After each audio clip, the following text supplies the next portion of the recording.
Hey folks, Roland Martin here. I am actually live in Fayetteville. Hey guys, kill the music please, kill the music. Thank you very much. I'm live here in Fayetteville, North Carolina. So the plan was to be live off the top of the show from Fayetteville State University, but former President Bill Clinton he just arrived here. We're at the Cumberland County Democratic office, so I came by to say hello to him and greet him. As you see, he's speaking right now. And so this here is the head of the Cumberland County Democratic Party. He's supposed to be talking to me over at Fayetteville State. That's right. But y'all got the former president to stop by here. That's correct. So to talk about, again, what it's meant for him to be here, rallying the folks for the second day of early voting. I mean, this is indescribable as far as its importance for him to be here right now. I mean, we need to keep the gas going here to get our folks to the polls as early as possible. We know by history, Democrats vote early. Having him here helps to mobilize, helps to energize, helps keep the fire going, especially our volunteers who are working around the clock. Keep them refueled with the burn to get out there and work and get our folks to the polls. All right, so we're going to talk more at Fayetteville State. Correct. So I just wanted to go, so I'll see you there in a second. Yes, sir. I just wanted to go live with y'all here. And so again, I'm going to flip the camera here if I can. And so as again, let me zoom in. So as you can see, former President Bill Clinton, he's addressing the crowd here at the Cumberland County Democratic Party headquarters. And so what I'm going to do now is, I'm going to actually hop in the car, drive over to Fayetteville State so we can go live there. I just want to give y'all a sense of what was happening here. So like I say, he's speaking right now. And so here's what we're going to do. Earlier today, Vice President Kamala Harris was in Wisconsin. We're going to toss to her rally in Wisconsin. So I can sorry, she was in Michigan. My apologies. She was in Wisconsin yesterday. And so I'm going to hop into the car so I can race over to Fayetteville State. So I'll be live there in about 20 minutes. And so y'all will see the VP's rally. And again, it's great to see former President Bill Clinton here in Fayetteville, North Carolina. So let's toss to the rally, and I'll see y'all in a moment at Fayetteville State University. So let me first thank all of you for taking time out of your very busy lives for us to all be here together this afternoon. I thank you so very much for all you do, all you have done, and all you will do over these next 18 days. Thank you all so very much. Thank you. This is an incredible group of incredible leaders, and your voice matters so much right now. And I think there is so much about our campaign that is about the spirit of reminding everyone that we're all in this together. We are all in this together. So thank you. And to all the governors who are here with us today, I'm telling you, they're riding thick. They're riding thick. Oh, and they are all, each one of them, such incredible leaders, both for their state and our nation, and such dear friends. And I thank you all, including, of course, Michigan's own Governor Whitmer, who we love as Big Gretch.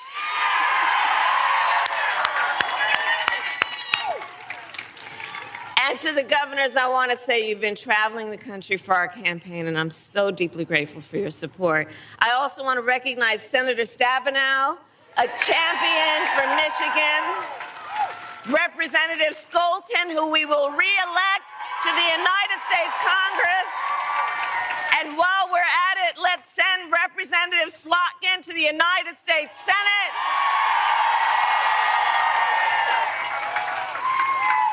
All right, so we got work to do. 18 days.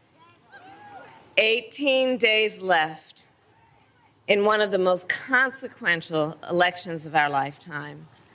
And as you know, everyone here knows, this election is truly about two very different visions for our nation.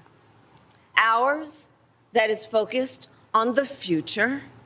Donald Trump's, that is focused on the past. Ours, that is focused on bringing down the cost of living for working families, investing in small businesses and entrepreneurs. Ours, that is about protecting reproductive freedom.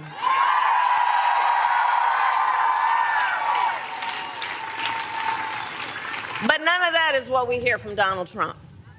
Instead, it is just the same old tired playbook. He has no plan for how he would address the needs of the American people. And he is, as we have seen, only focused on himself. And now he is ducking debates and canceling interviews. Come on. And check this out. His own campaign team recently said it is because of exhaustion. If you are exhausted on the campaign trail, it raises real questions about whether you are fit for the toughest job in the world. Come on. Come on. So for all these reasons and more, we are here because we know it is time to turn the page. It is time to turn the page because America is ready to chart a new way forward. America is ready for a new and optimistic generation of leadership that is all of us. All of us.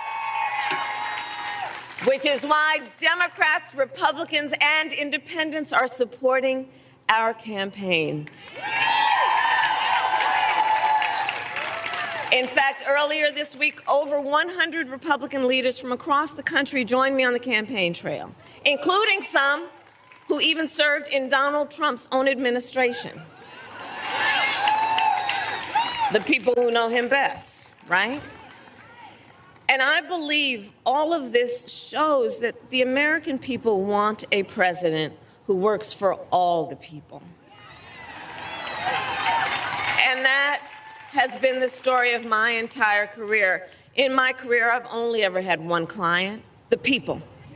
The people. As a young courtroom prosecutor, I protected women and children. As Attorney General of California, I fought for students and veterans. As Vice President, I have stood up for workers and seniors. And as President, I will stand up for all Americans. All Americans.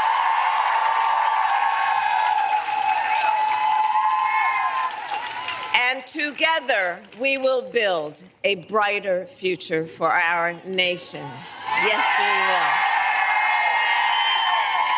Because, by the way, we will win. We will win. We will win. Come on.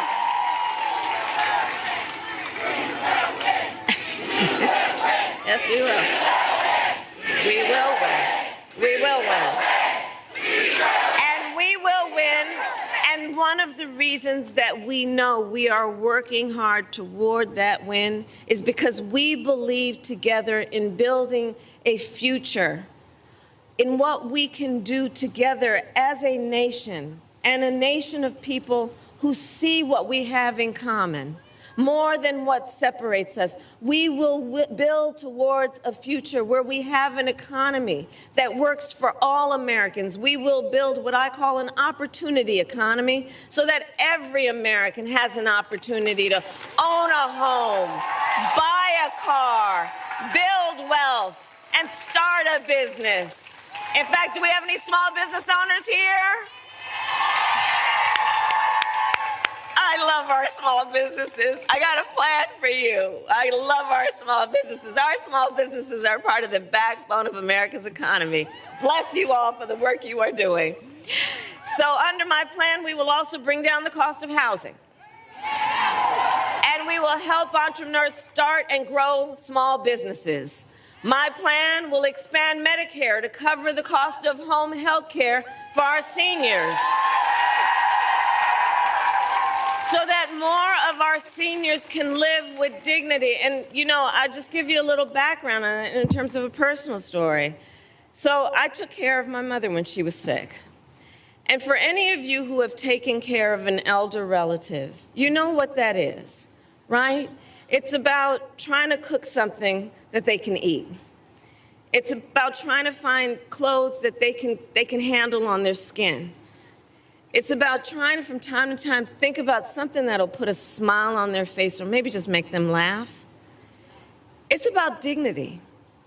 But under the current system, and especially for those in the sandwich generation who are raising young kids while you're taking care of your parents, it's difficult. And under the current system, to get help for taking care of your seniors, unless you got the extra money sitting around, you'd have to leave your job or pay down all of your savings to qualify for Medicaid. That's not right. That's not right. So my plan is about saying, let's have Medicare cover the cost of home health care for our seniors, which is a matter of understanding how real people are living and understanding the importance of everyone being entitled to dignity.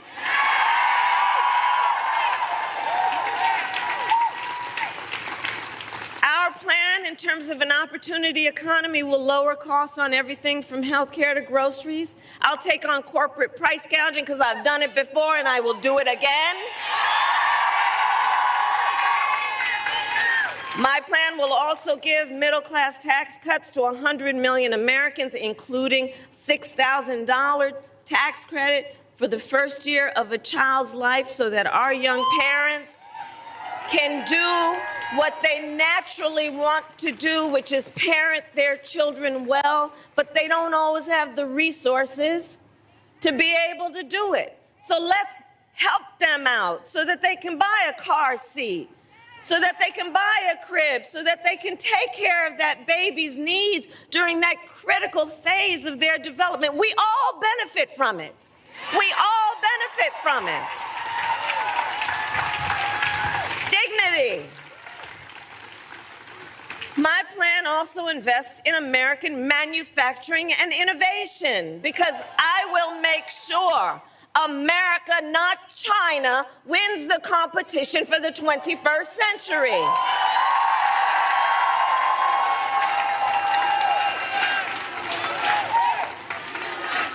That's right. That's right. And so, to that point, and we will invest in the industries that built America, like steel, iron, and the great American auto industry.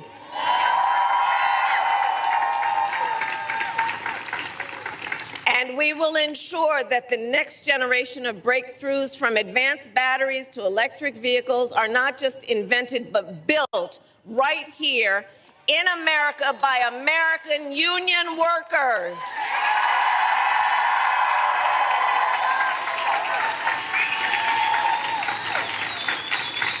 And Michigan, I know I'm going to tell you what you already know, but let us be clear for folks who are watching from different parts of the country. Contrary to what my opponent is suggesting, I will never tell you what kind of car you have to drive, but here is what I will do. I will invest in manufacturing communities like Kent County. Together, we will retool existing factories, hire locally, and work with unions to create good-paying jobs.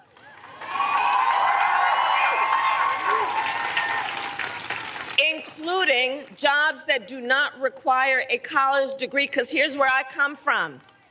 I know a college degree is not the only measure of the skills and experience of a qualified worker.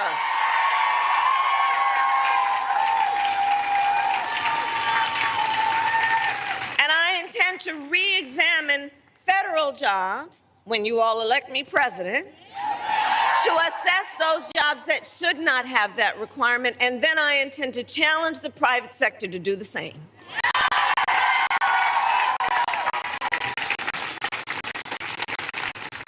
Now, all of this is to say Donald Trump has a different approach. He makes big promises, and he always fails to deliver. So, remember, he said he was the only one, you know how he talks, the only one who could bring back America's manufacturing jobs. Then America lost almost 200,000 manufacturing jobs when he was president. Facts, including tens of thousands of jobs right here in Michigan. And those losses started before the pandemic, making Donald Trump one of the biggest losers of manufacturing jobs in American history. And his track record for the auto industry was a disaster. He promised workers in Warren that the auto industry would, and I'm going to quote, not lose one plant during his presidency. Those were his words, not one plant.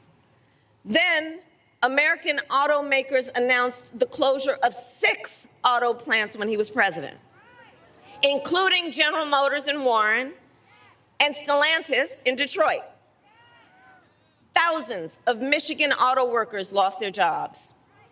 And Donald Trump's running mate recently suggested that if they win, they would threaten the Grand River Assembly Plant in Lansing. Okay? The same plant our administration protected earlier this year, saving 650 union jobs. 650 union jobs.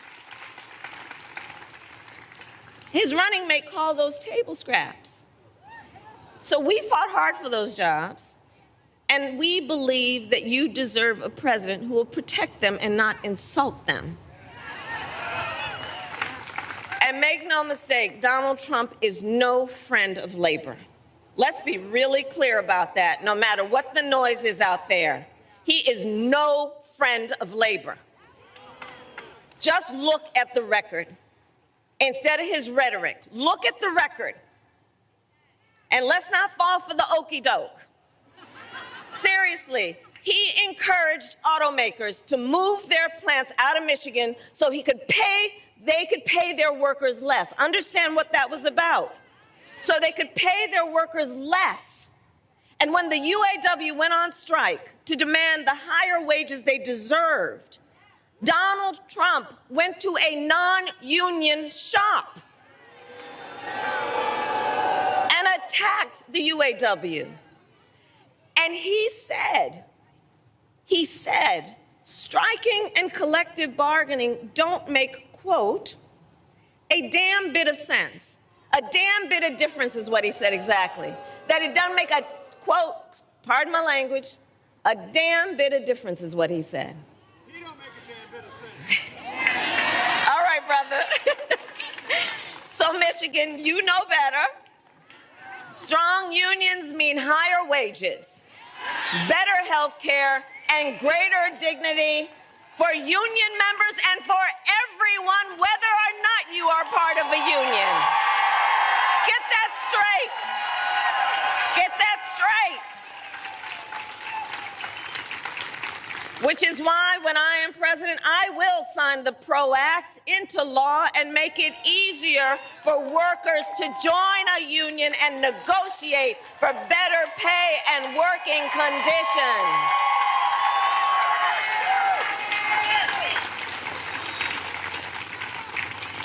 And now Donald Trump is making the same empty promises to the people of Michigan that he did before, hoping you will forget how he let you down the last time. But we will not be fooled, because we know how to read Project 2025. For those who haven't seen it, just Google it. You know, I just have to keep repeating. I can't believe they put that thing in writing. I cannot believe they put it in writing. They bound it. They published it and they handed it out. And now they're trying to run from it? Come on. And so we've read it. It's a detailed and dangerous blueprint for what Donald Trump intends to do if he were elected president. So that's why we know, not only because it's what he did before, that's why we know Donald Trump will give billionaires and corporations massive tax cuts, attack unions, cut Social Security and Medicare, get rid of that hard-fought, hard-won $35 cap on insulin for our seniors. Check out what's in it. It will make it easier for companies to deny overtime pay for workers and impose what I call a Trump sales tax, which is basically, he's talking about at least a 20% tax on everyday necessities, which economists have measured will cost the average family nearly $4,000 more a year. And on top of this, Donald Trump intends to end the Affordable Care Act, okay? And has no plan to replace it. You watched the debate. So you remember? He has, quote, concepts of a plan. Concepts of a plan. So he's going to threaten the health insurance of 45, we need a medic over here. We need a medic over here. Let's clear a path so they can come through, please.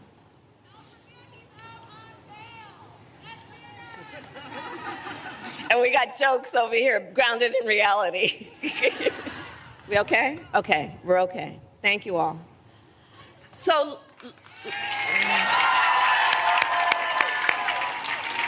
we're good. Okay. So, you know, where I was going with that is, many of you may have heard me say, I do believe that Donald Trump is an unserious man. And the consequences of him ever getting back into the White House are brutally serious. Brutally serious. So on that point about concepts of a plan, it's funny. We thought it was ridiculously hilarious when we first heard it. But here's the thing about that. He is basically going to threaten the health insurance of 45 million people based on a concept.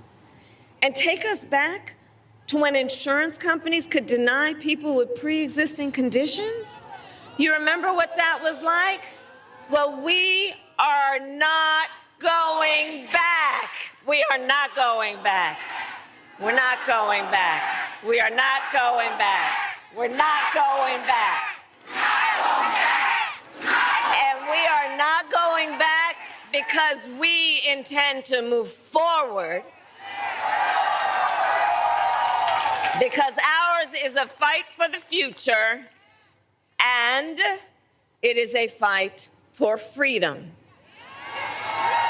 Like the fundamental freedom of a woman to make decisions about her own body and not have her government tell her what to do.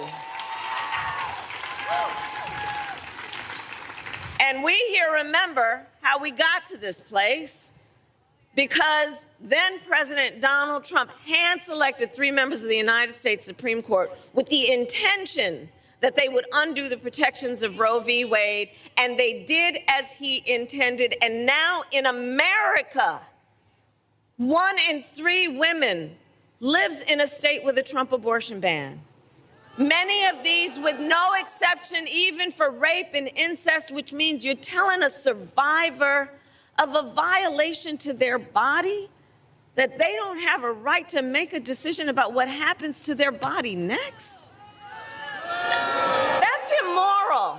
That's immoral. And I think we all know one does not have to abandon their faith or deeply held beliefs to agree the government should not be telling her what to do.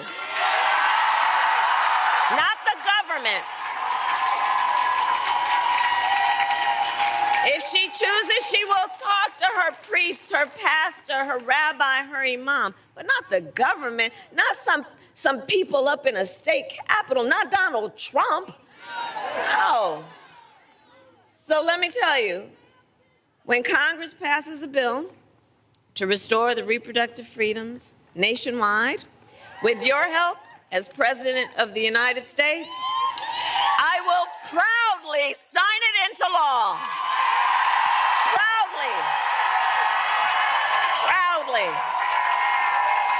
Proudly.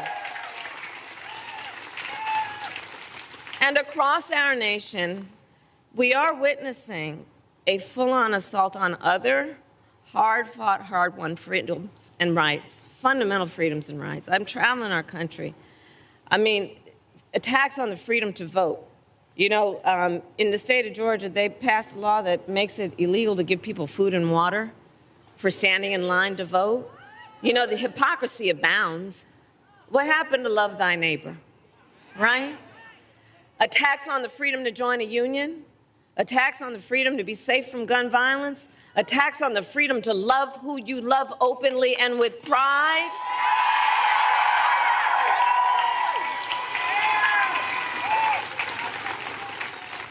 So much is on the line in this election, and you all are spending your precious time here together because we know this is not 2016 or 2020.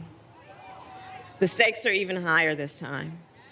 For many reasons, including because just months ago, the United States Supreme Court basically told the former president he is effectively immune no matter what he does in the White House. Right. Because we know, just imagine Donald Trump with no guardrails. Just imagine. He who has vowed he would be a dictator on day one. He who calls Americans who disagree with him the enemy from within. You know where that language comes from? The enemy from within, talking about Americans. He who says he would use the military to go after them, American citizens. He who has called for the, quote, termination of the Constitution of the United States of America. And we are clear, someone who suggests we should terminate the Constitution of the United States should never again have the privilege of standing behind the seal of the President of the United States. Never again. Never again. Never again.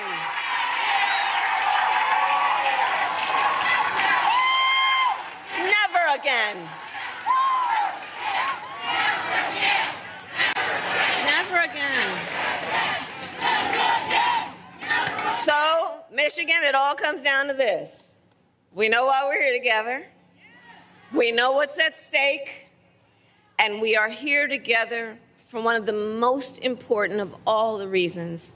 We are here together because we love our country. We love our country. We love our country, and we know that it is one of the highest forms of an expression of love of our country, of patriotism, to then fight for our ideals, to fight to realize the promise of America. That's what our campaign is about. And Election Day is in 18 short days, okay? And here in Michigan, early voting starts on Saturday, October 26th, which is 1 week from tomorrow. So now is the time to make your plan to vote. Make a plan. Make a plan. And if you have received your ballot in the mail, please do not wait. Fill it out and return it today. Because, folks, the election is here. The election is here right now. And like I know everybody here knows to do, we've got to energize and organize and mobilize and remind our neighbors and our friends that their vote is their voice. And your voice is your power. In a democracy, while we can hold on to it, our vote is the power that each of us as an individual has. It's an extraordinary power. And we will not give it away. And we will not let anyone suppress or silence our power. Don't ever let anybody take your power from you.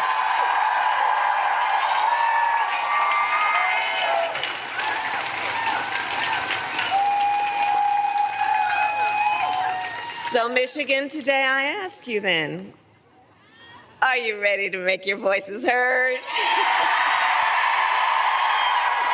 Do we believe in freedom? Do we believe in opportunity? Do we believe in the promise of America? And are we ready to fight for it? And when we fight, we win. God bless you, and God bless the United States of America.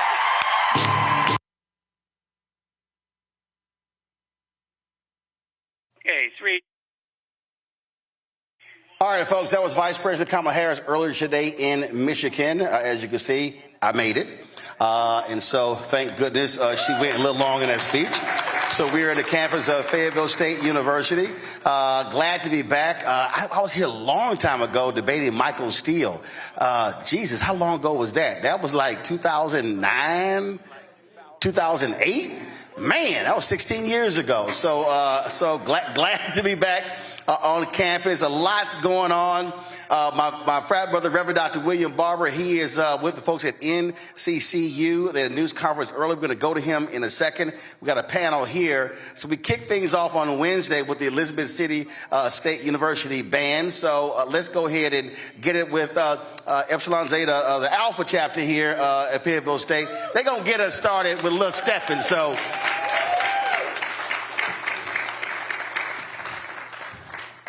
See, I told y'all we do things a little bit different on the Roland Martin Unfiltered show, so.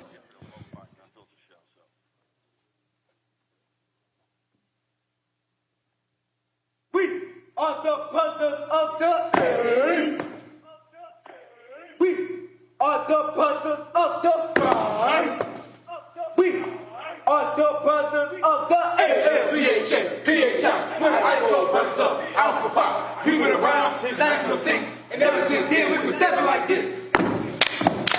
Ice. Go.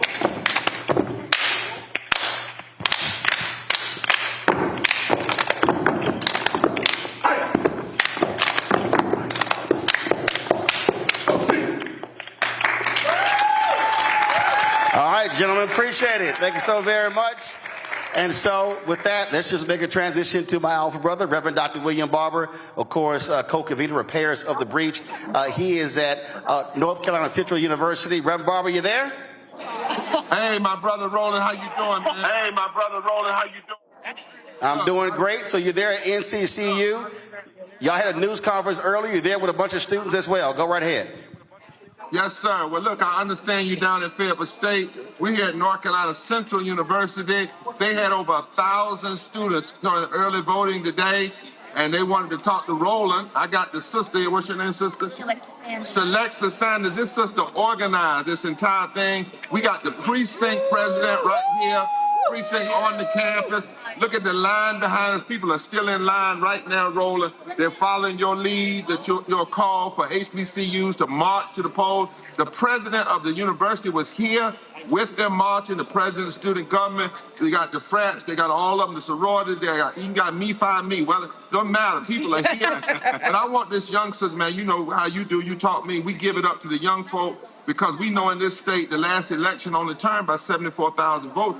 There are about 100,000 students just on HBCU campuses alone. And over 1 million poor low-wage folk that didn't vote. And we turn out, we turn up. And things change. But I want this sister to tell you why she organized on the first day of early voting and going to continue. Talk to them. So she's from Salisbury, North Carolina. Step on in the mic.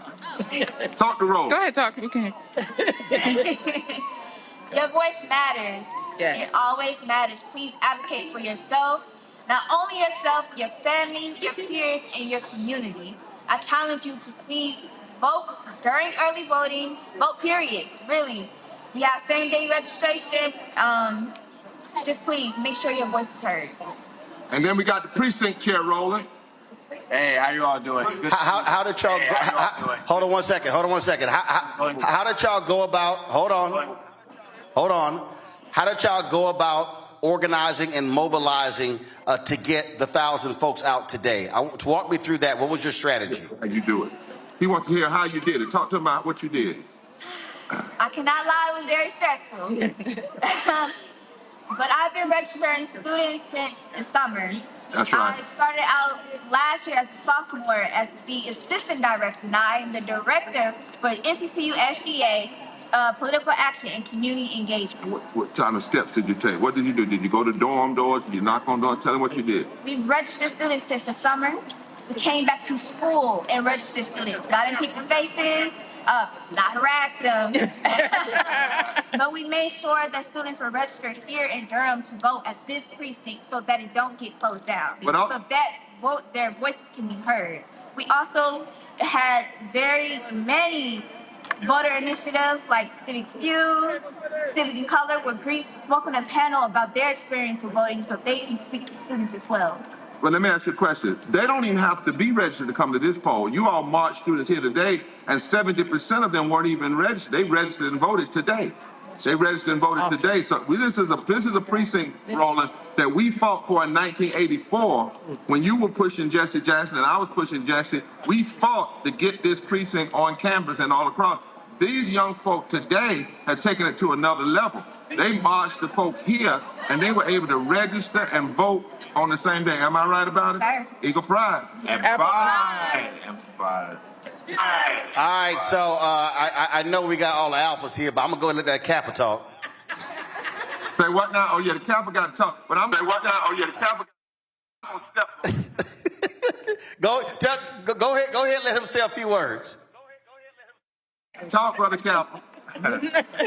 It's good to see you, Brother Martin. It's good to have everyone here today. What we're doing today is about voting, because when we vote early, that's where we're able to finish this race too. Because early voting starts yesterday, but we had so many people come out today. We had thousands of students, and then as you see the line in the back, and that's due to the efforts of not just Alexis, but also other people that came and organized. Because what we see is when we have community organization coming together, that's how we can build a better block, a better community, because it starts today. And it's about doing the work. And as you've seen, we've done this work previously, starting from over the summer, getting people registered to vote, and then also educated. Because when you're educated, you're able to understand the miseducation that's out there. Don't go to the shade room. No, come and watch what's going on in the media. Come and see what's on the newspaper. Educate yourself so you understand what matters to you, so you understand what's on the ballot, and vote for what matters to you, because those are the policies, those are the people you want to represent you. So what we're doing is showing up, showing out, and we understand that our voices must be heard because there is power. And when there's power, there is people. Always power to the people. All right. Yes. And Roland. All right. Is the precinct. I want the folks to hear this. They have a precinct on the campus, and he's the precinct chair as a student. And that's understanding how to organize. He didn't let somebody come on the campus and become the precinct chair. The students here took their own precinct, and they hold all the offices. Come on here. Wow. Wow. That's what I'm talking about.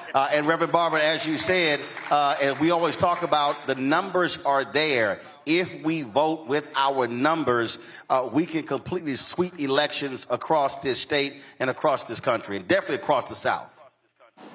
That's right. The South. I want folks to hear that it's not a hard lift. Yeah. The last Obama won here with 14,000 votes. 74,000 votes was a margin of victory in the presidential election. There are 9 HBCUs in North Carolina, more than any other place in the country.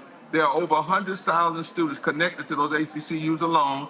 There are over 1 million poor and low-wage voters that did not vote. Number one reason they didn't vote, nobody talked to them. So if we talk to people, if we go to people, if we move in our power, we can far outdistance the margin of victory that happened in the last 3 elections. I'm right. Telling you, this is a moment, Roland, where the very stones that the bill has rejected can be the chief cornerstones in building a brand new democracy. Indeed. Reverend Barber, we appreciate you joining us. Let's also thank those students from NCCU. Great job, and we certainly appreciate all your hard work. Thank you, my friend Roland. Thank you for coming to North Carolina and being at Elizabeth City, at Fayetteville State, and here at Central, and everywhere you go. We love you, man. And to all of Roland's office, all of Roland's family, every HBCU, let's march it. Let's march it. Yes. Let's march it to the poll. Let's march it to the poll. Let's march it to the poll. Yes. And we said, Eagle Pride!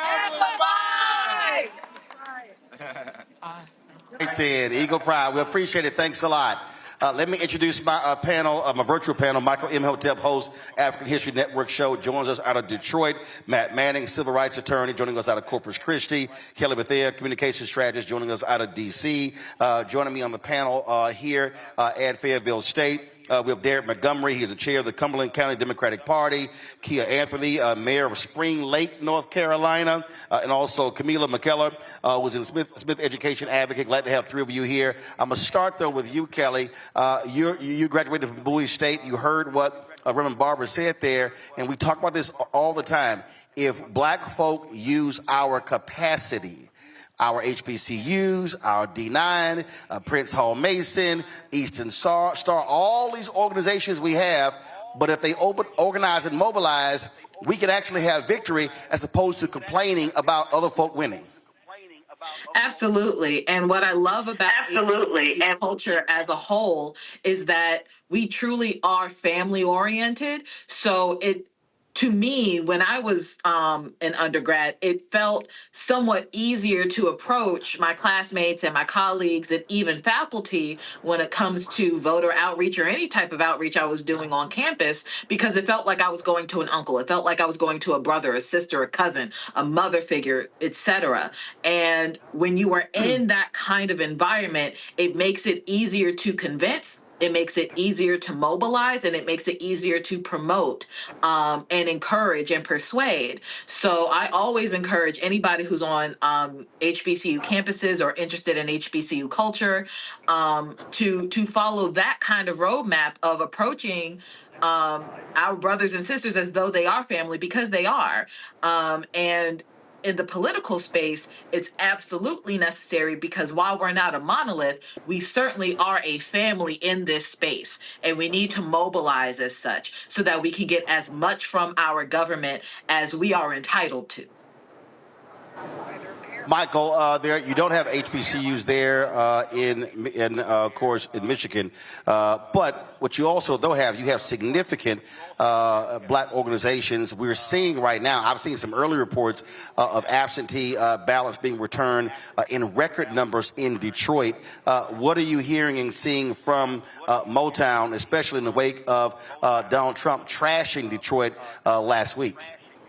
Well, the trade-in-chief is back in Detroit today, Roland. He's at Huntington Place in downtown Detroit, speaking again, the caucasity of that. So what I'm hearing on the ground, there's a lot of enthusiasm.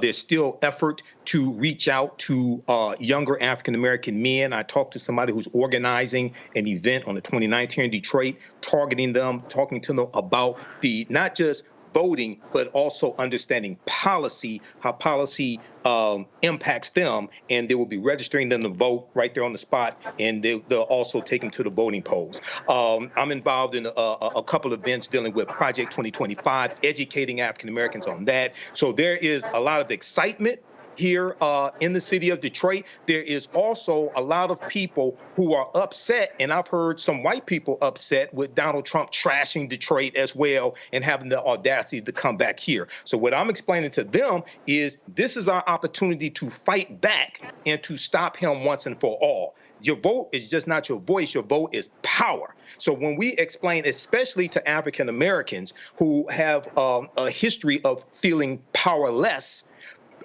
politics is the legal distribution of scarce wealth, power, and resources. Vice President Kamala Harris was in Grand Rapids today, as well as Lansing, Michigan. And in one of those speeches, she talked about how your vote is not just your voice, it's also power. So when we talk to African Americans about utilizing that power to bring into existence policies that do with the economy, HBCUs, et cetera, that impacts every aspect of your life, then I think we'll get a better result when it comes to voting.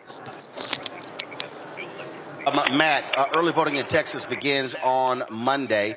I'll be at Friendship West Baptist Church on Sunday talking about the importance of that, and I'll be hitting the polls with Reverend Frederick Douglass Haynes, as well as Congresswoman Jasmine Crockett on Monday as well. We'll be doing the show live from Friendship West Baptist Church on Monday as well. Look, there are a significant number of HBCUs in Texas, and as you heard Reverend Barbara, again, the numbers are there. You're talking about Prairie View A&M University, Texas Southern University, you're talking about Wiley, you're talking about Paul Quinn. I mean, there are a number of HBCUs, but this is where we have to, you can't maximize your power unless you're organized and mobilized. Yeah, that's exactly right. And I think that's especially true throughout the state, but including, HT there in Austin has been a jewel of the community for a long time. So it's important that the HBCUs, even outside of those that are in places like North Carolina, where there are many of them, and in the state of Texas, where they're pretty far apart, it's important that we still mobilize. And kind of to that point, I think one thing that Kelly kind of alluded to is super important to remember here.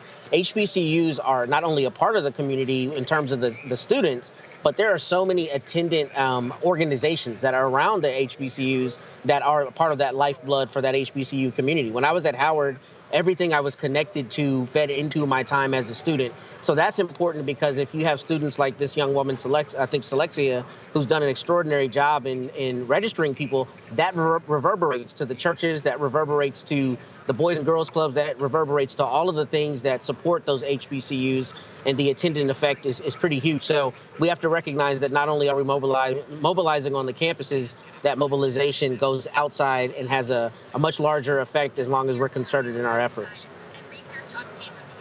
Folks, hold tight 1 second. We're going to go to a quick break. We're going to come back with our panel here live on the campus of Fayetteville State University here in Fayetteville, North Carolina. You're watching Roland Martin Unfiltered on the Black Star Network.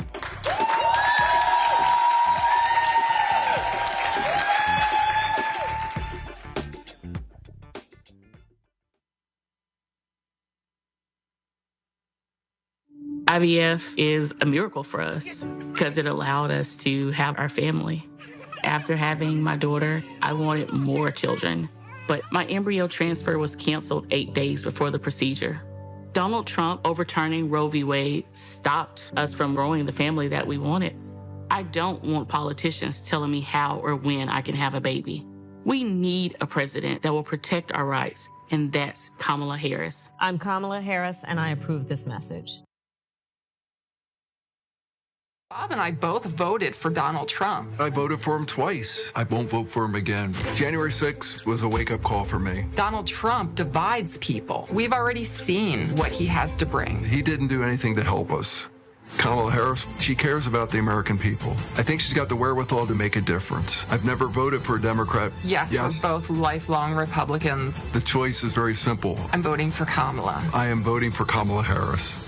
In 2016, Donald Trump said he would choose only the best people to work in his White House. Now those people have a warning for America. Trump is not fit to be president again. Here's his vice president. Anyone who puts themselves over the Constitution should never be president of the United States. It should come as no surprise that I will not be endorsing Donald Trump this year.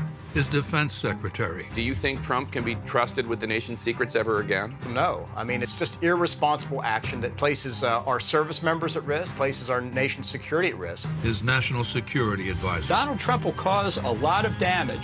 The only thing he cares about is Donald Trump. And the nation's highest-ranking military officer. We don't take an oath to a king or a queen or to a tyrant or a dictator. And we don't take an oath to a wannabe dictator. Take it from the people who knew him best. Donald Trump is a danger to our troops and our democracy. We can't let him lead our country again. I'm Kamala Harris, and I approve this message. Here's a 78-year-old billionaire who has not stopped whining about his problems. Oh, she had a big crowd. Oh, the crowd. This weird obsession with crowd sizes. It just goes on and on and on.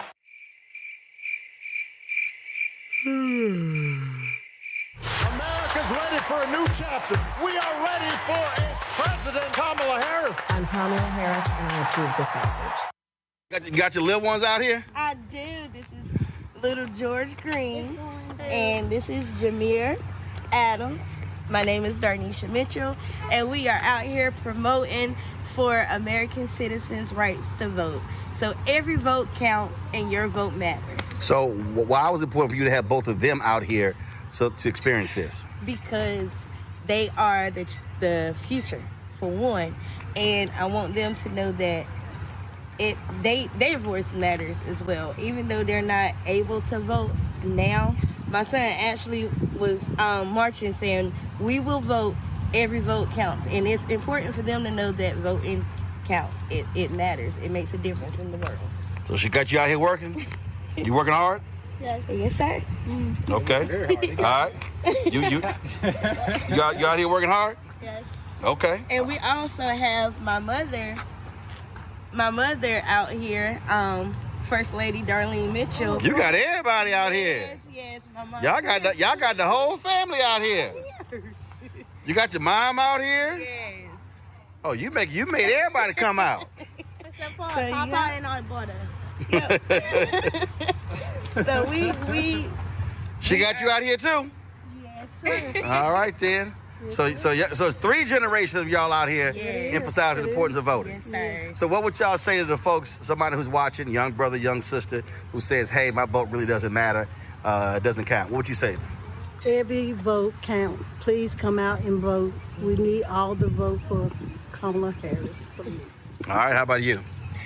What would you tell them? Every vote counts, and just because you're young and you have your future ahead of you, and what is the thing is, voting now is what will make the difference from years from now. Absolutely. So your voice matters. So how you vote today will impact when they are adults. Absolutely. Okay. Absolutely. All right. Well, appreciate it. Thank you. All right. Y'all keep it up. All right. Y'all get back to work.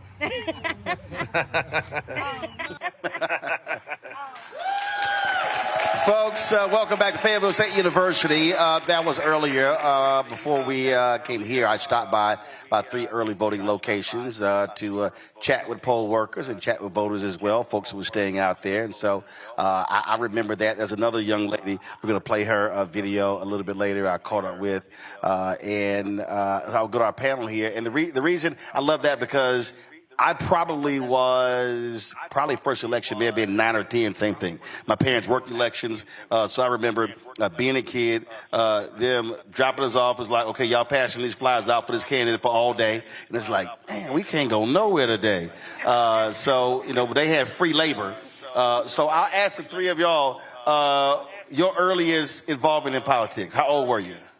Oh boy, I remember some of the first times I was young. My parents were very involved in the church, and our church would rally around different political candidates. So I didn't know what I was doing at the time, other than standing outside. They just went here. In the hand us out. In Michigan, in the cold. Oh Lord! At least I was in Houston. Well, we were right up there in Flint, Michigan. So my political career, unknowingly, unbeknownst to me, started at a very early age. The same. I was a child. Hold the mic up. I need you to hold the mic up. There you go. As a child growing up in Brooklyn, in Bed-Stuy, we were very active as a church community in the politics of our community. And it was during the early 70s where people were very engaged in the Black Power movement and trying to initiate and get more Black folks into political positions. Well, you know, I very much like the other two panelists here, rural North Carolina, very involved in church. I can remember as early as 12 years old, I was out with my mom, who was very involved in the politics of the community, knocking doors in the rain, getting soaking wet, giving out information, talking about candidates. I hate them damn yard signs, because if you didn't have some gloves, you had to be real careful with those splinters from those yard signs. So you didn't try to grab 3 or 4 at one time. You were real careful. And then you couldn't grab them by the actual sign because it might tear, right. And then now you're really screwed. So the reason I think that's important because and we got another video of a father who brought his son to the polls, son's first presidential election, because that's happened for me. And I always talk about the National Civil Rights Museum in Memphis, Tennessee. There's this sign, and it says, "All I want for my 18th birthday is a voter registration card." And I mean, it's a powerful statement because that becomes a way of life. And so I'm always saying to folk, bring your kids with you so they understand, they can see you voting, and they understand what that means. Yeah, absolutely. I make sure that I keep my daughter as politically engaged as I absolutely can. She's a Bronco right now. She couldn't attend this today because she has a Halloween event. But that's something that's extremely important to me, is making sure that not only they understand the power of their vote, the power of their voice, but understanding how politics work, understanding how to engage with elected officials, and how to make sure that they are addressing your issues, that their policies reflect what you want to see manifested in your communities. Derek, give us a sense of how early voting has been going, but also talk about the difference when it comes to campaigning in rural North Carolina as compared to larger cities across this state. Well, I'll tell you this, I'm excited about where we are currently in our early voting process. Yesterday, we closed the polls with, I'm not mistaken, about 8,900 plus voters casting their votes at the polls. The last I checked today at 4:45, we were at 6,345. Wow. Here in Denver. Give it up, give it up. Absolutely, it's something to be extremely excited about because we have worked hard in this community. And when you talk about rural versus metropolitan areas or larger, closer communities, we get both and here in Cumberland County. We house 200 plus voters in this county, 90 plus thousand of them being Democratic, 72 something thousand being unaffiliated, and the difference of that being Republican votes. We started our engine system back in the city council race because we need to implement a system where our auxiliaries had responsibilities. What were they going to do? Our other volunteers galvanizing that, making connections with community leaders like Mayor Anthony in Spring Lake, who we had to fight hard for, keeping her early precinct area open because there's a transportation issue there. So what did we do? We started back here in January. We started knocking doors in the rural communities, going down pothole roads, dirt roads, mudslides, stepping in on steps that you almost break your ankle in because those people are important to us. And those are the voters who feel like they're not important, that feel like they're not seen, they're not heard. So going and taking the conversation to them, we started going to all the county commissioner meetings, all the city council meetings. We took issues to the doors and we talked to these individuals about why it's important that you're voting not only the top of the ticket, but the bottom of that ticket to the top of that ticket, because every elected position affects our day-to-day lifestyle. Kamala, you're an education advocate. Talk about, again, getting people to understand issues, not getting wrapped up in party, not getting wrapped up in the candidate, but understand that when you vote, you're actually picking folks based upon the issues that matter to them. Absolutely. And this year it was particularly an issue for us because we have Project 2025 that will decimate public education. But the thing that we were able to bring as we went out into the community was that North Carolina has already been the proving ground for Project 2025. Many of the issues that we see that they will do at the federal level, those things are already happening here in North Carolina. And so we're advocating for people to vote up and down the ballot because at our school board, we need to make sure that these Moms for Liberty are not taking over our school boards, that all of the legislation that has happened in our state legislature, that we can take some corrective actions and get some people in house that will protect public education. We're draining it financially, we're draining it morally in what we're seeing. So that Project 2025, they're trying to take it global, but we're already seeing it here in North Carolina. I'm going to bring in my panel here, and Matt, I'm going to toss it to you first, because what she just said about Moms for Liberty, and this is what happens when we're not paying attention. In 2020 and 2022, we saw all across the South Moms for Liberty running folks for office. Many of these places, majority black school districts, they took over school boards, and one of the first things they did, it happened in South Carolina, they fired the back-to-back superintendent of the year in South Carolina because many of us were not paying attention.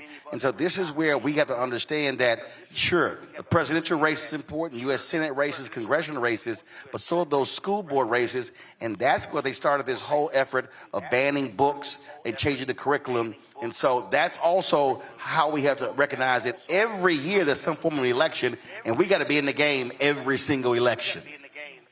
Absolutely, and it's a concerted policy. I'm glad you spoke to that. In Corpus Christi, where I live, there is an all-out assault right now on the city library board and our local education. In fact, the former Republican Party chairman in the county has decided to run for the local school board with the express intent of making it more conservative and exerting that power, like you're saying. So that's what's really important that we always keep top of mind when we look at the presidential election cycle, especially, is the presidential election is important. But as we've said on this show many times, all of those down ballot races are crucial. And frankly, most of those have a considerably more measurable effect on your life, especially as it relates to what your kids are learning in school, whether they have access to books, and whether democracy is not only being taught in the schools, but whether it's being stifled. So I'm glad you mentioned that, because where I live, I'm seeing it. I mean, there's an all-out assault on both of those entities, and it has been very clearly stated by the local Republican Party that it's their intent to try to take control of those,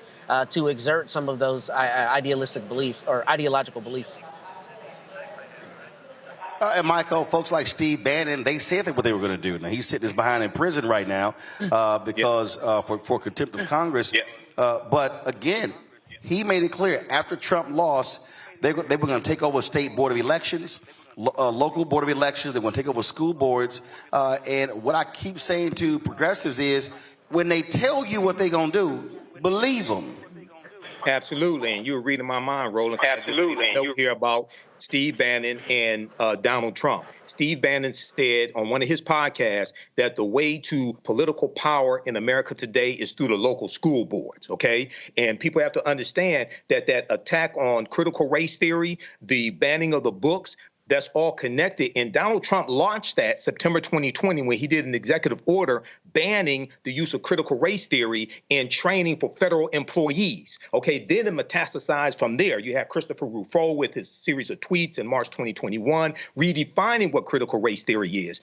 Project 2025, Chapter 11, deals with dismantling the Department of Justice. Donald Trump was just on Fox and Friends this week in the past couple of days, and he talked about dismantling the Department of Education, Chapter 11.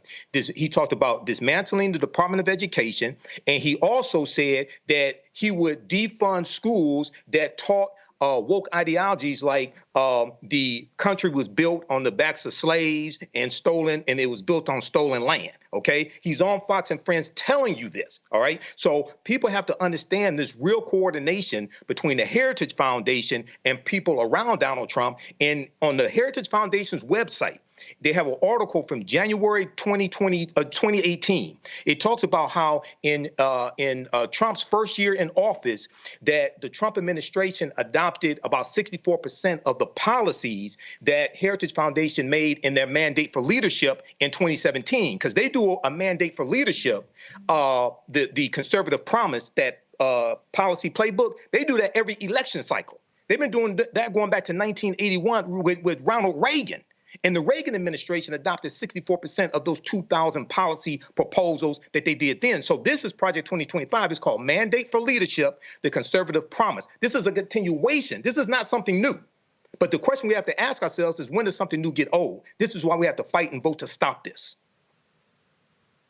But Kelly, the thing here again, the reason why the school district and local races matter, because that's really where your bench is developed. That's really where next generation leaders are developed. And folk have to pay attention to those races and realize that when they run folks there, they are running, their goal is to seek higher office. That's how they actually build their foundation. Absolutely. But not only that, think about, beyond the rationale that you just stated for people running for school boards, who what entity is being controlled by a school board, right? It's children. We already have established voter bases already. And we're looking at it in the polls now. Like, people who are going to vote for Kamala are going to vote for Kamala. People who are going to vote for Trump are going to vote for Trump. There's very little margin for error there. Right? Like, there's very few people who's like, oh, I don't know. People already know who they're going to vote for, but people who don't, those who don't, they're kids. They're not yet part of the electorate yet. They're not yet part of the voting base. And Republicans already see ahead of time, and I've talked about this on your show, Republicans play the long game when it comes to strategy. They are some of the best strategists out there, for the worst. But they are some of the best strategists out there because they play the long game. They are looking at children to influence them on what to vote for, how to think, what the ideology is. Because as we all know, racism isn't innate. It is not a nature thing. It is a nurture thing. So if you have Republicans who are in charge of the school boards and want to root out wokeness and ban books that actually broaden horizons mentally, and sometimes physically, wanting to go to these places that books talk about, wanting to learn more about things that are outside of your own purview. Republicans know that if you control children now and mold their minds now, they will have the voting base necessary to further not just 2025, but 2030, 2035, and beyond, right? That's why it's important to vote. That's why it's important to vote. I'm gonna go to Derek here. Derek, you talked about the things that y'all were doing, and when I was in Rocky Mount, we were at Elizabeth City. What I keep saying over and over again, we've got to stop acting like the election is the end of the process. That is actually the end of one process the beginning of another. And I think that's been one of the biggest mistakes. We expend crazy amounts of energy to get people registered, to get them to vote, and then the day after the election is kind of like, okay, we're good. My deal is like, no, take a breath, take a rest, either have a party or cry, but then you got to get folk, to your point, attending those meetings, understanding how public policy works. You're absolutely correct. And one of the things that we have done over the last year and a half was to discuss the issues about public schools here. We know that we're one of the #1 counties in the state that receive school vouchers for our public-private schools, where those monies are taken out of our public schools, and it hurts our public schools. So we start talking about teacher pay. We look at the over-policing of our black communities in our community. We talk about those issues.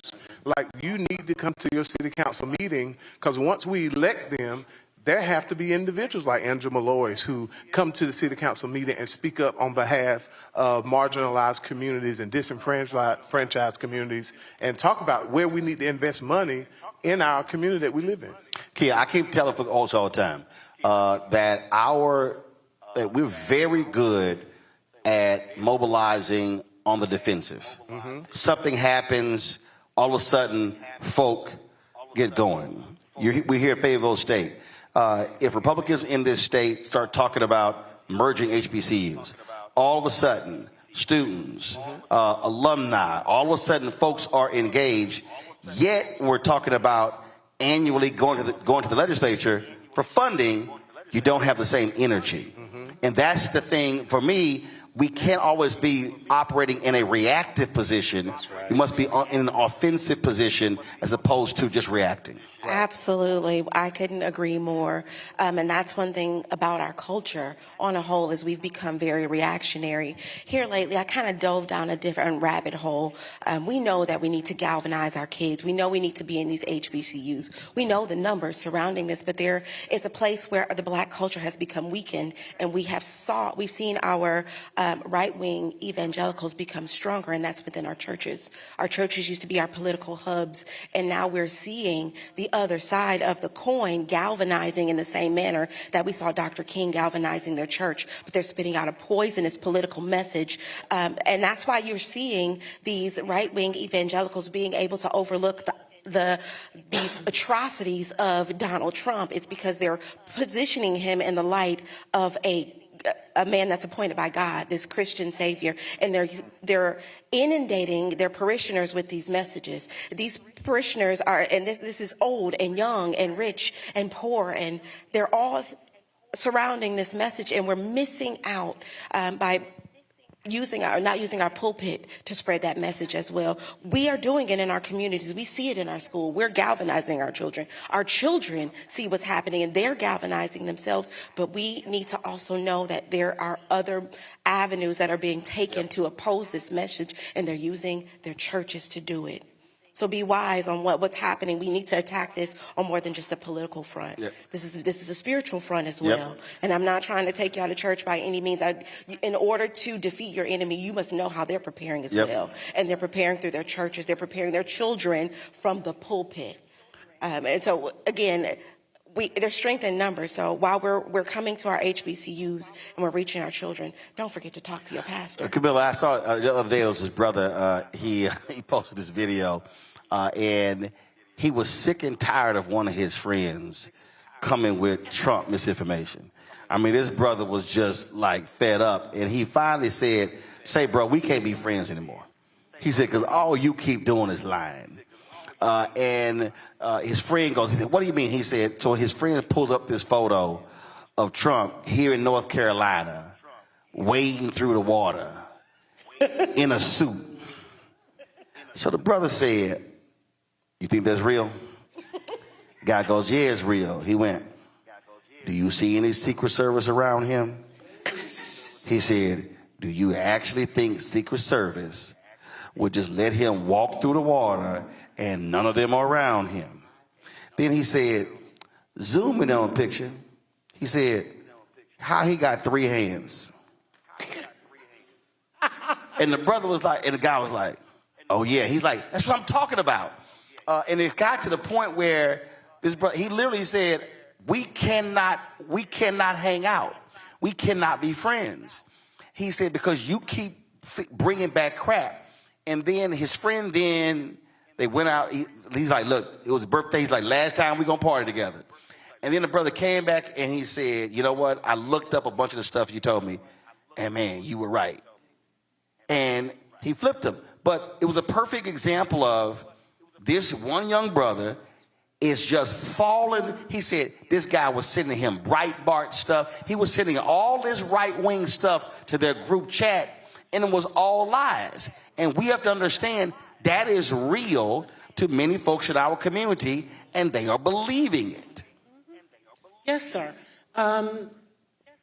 And what happens is that we get so conditioned to people feeding us information instead of getting the information for ourselves. Here in Cumberland County School System, or trusting real, credible voices, yes. Not Yes. some fool Yes. talking on YouTube from their closet. See, and one of the things when we talk about, no, but it's true. I keep telling, everybody with a show don't have a show. Go ahead, I'm sorry. No, one of the big things that people aren't paying attention to about these vouchers is that we're watching the resegregation of our school systems. So they're taking these vouchers and they're going to these Christian nationalist kinds of institutions. They are pulling out the white children from our school system. We are a majority school system. However, our children are not performing at the levels. Right. And so what we're seeing is what we saw with desegregation back in the early 70s in North Carolina, where the white folks will be in these private schools, the black children will be in these underfunded, defunded public schools. And we're not talking about that. So this is not a one-time issue. Oh, yeah. It's really not. In Cumberland County, we had to fight book banning. In Cumberland County, we're fighting these state legislators that are pulling the money from our school systems. It's a real battle. It's a real kind of issue for us. All right, then. Well, listen, we appreciate all the work that could be in here as well. Thank you so very much. I'm going to go to a break. We come back. We're going to have our second panel.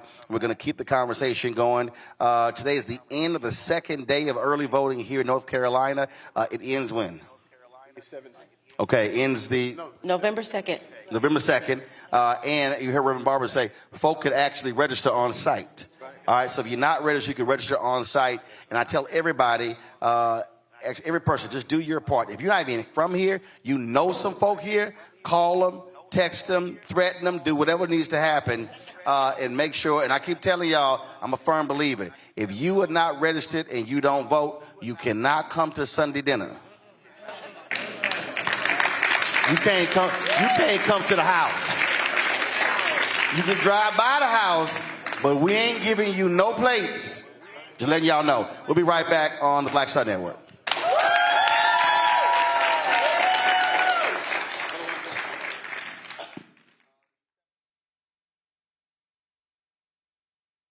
Wrongfully convicted. 5 teenagers were arrested, tried, convicted, and sent to prison. No men were exonerated. What he did to us, he tried to end us. Of course I hate these people. So-called the Central Park 5. Calling for execution. And let's all hate these people. You cannot have this man go into office again. I want society to hate him. We were innocent kids. The confessions were coerced. Today, we are exonerated. That guy says he still stands by the original guilty verdict. This is about democracy being on the ballot. I have absolutely no compassion. Look at Kamala. She represents the kaleidoscope of the human family. There's something different happening in America. We will get the opportunity to build a future where we will be able to thrive and not just survive. Jill Stein, Green Party candidate for president. So why are Trump's close allies helping her? Stein was key to Trump's 2016 wins in battleground states. She's not sorry she helped Trump win. That's why a vote for Stein is really a vote for Trump. Jill Stein, I like her very much. You know why? She takes 100% from them. I'm Kamala Harris, and I approve this message. I get it. The cost of rent, groceries, and utilities is too high.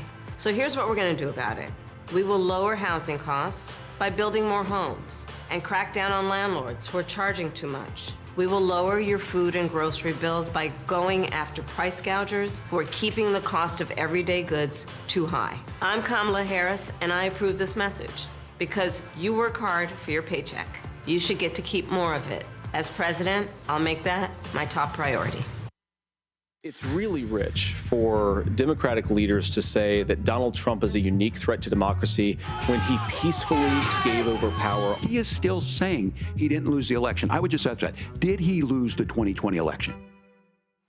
Tim, I'm focused on the future. That is a damning non-answer.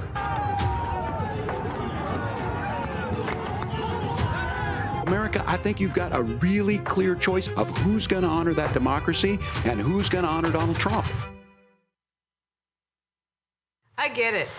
The cost of rent, groceries, and utilities is too high. So here's what we're going to do about it.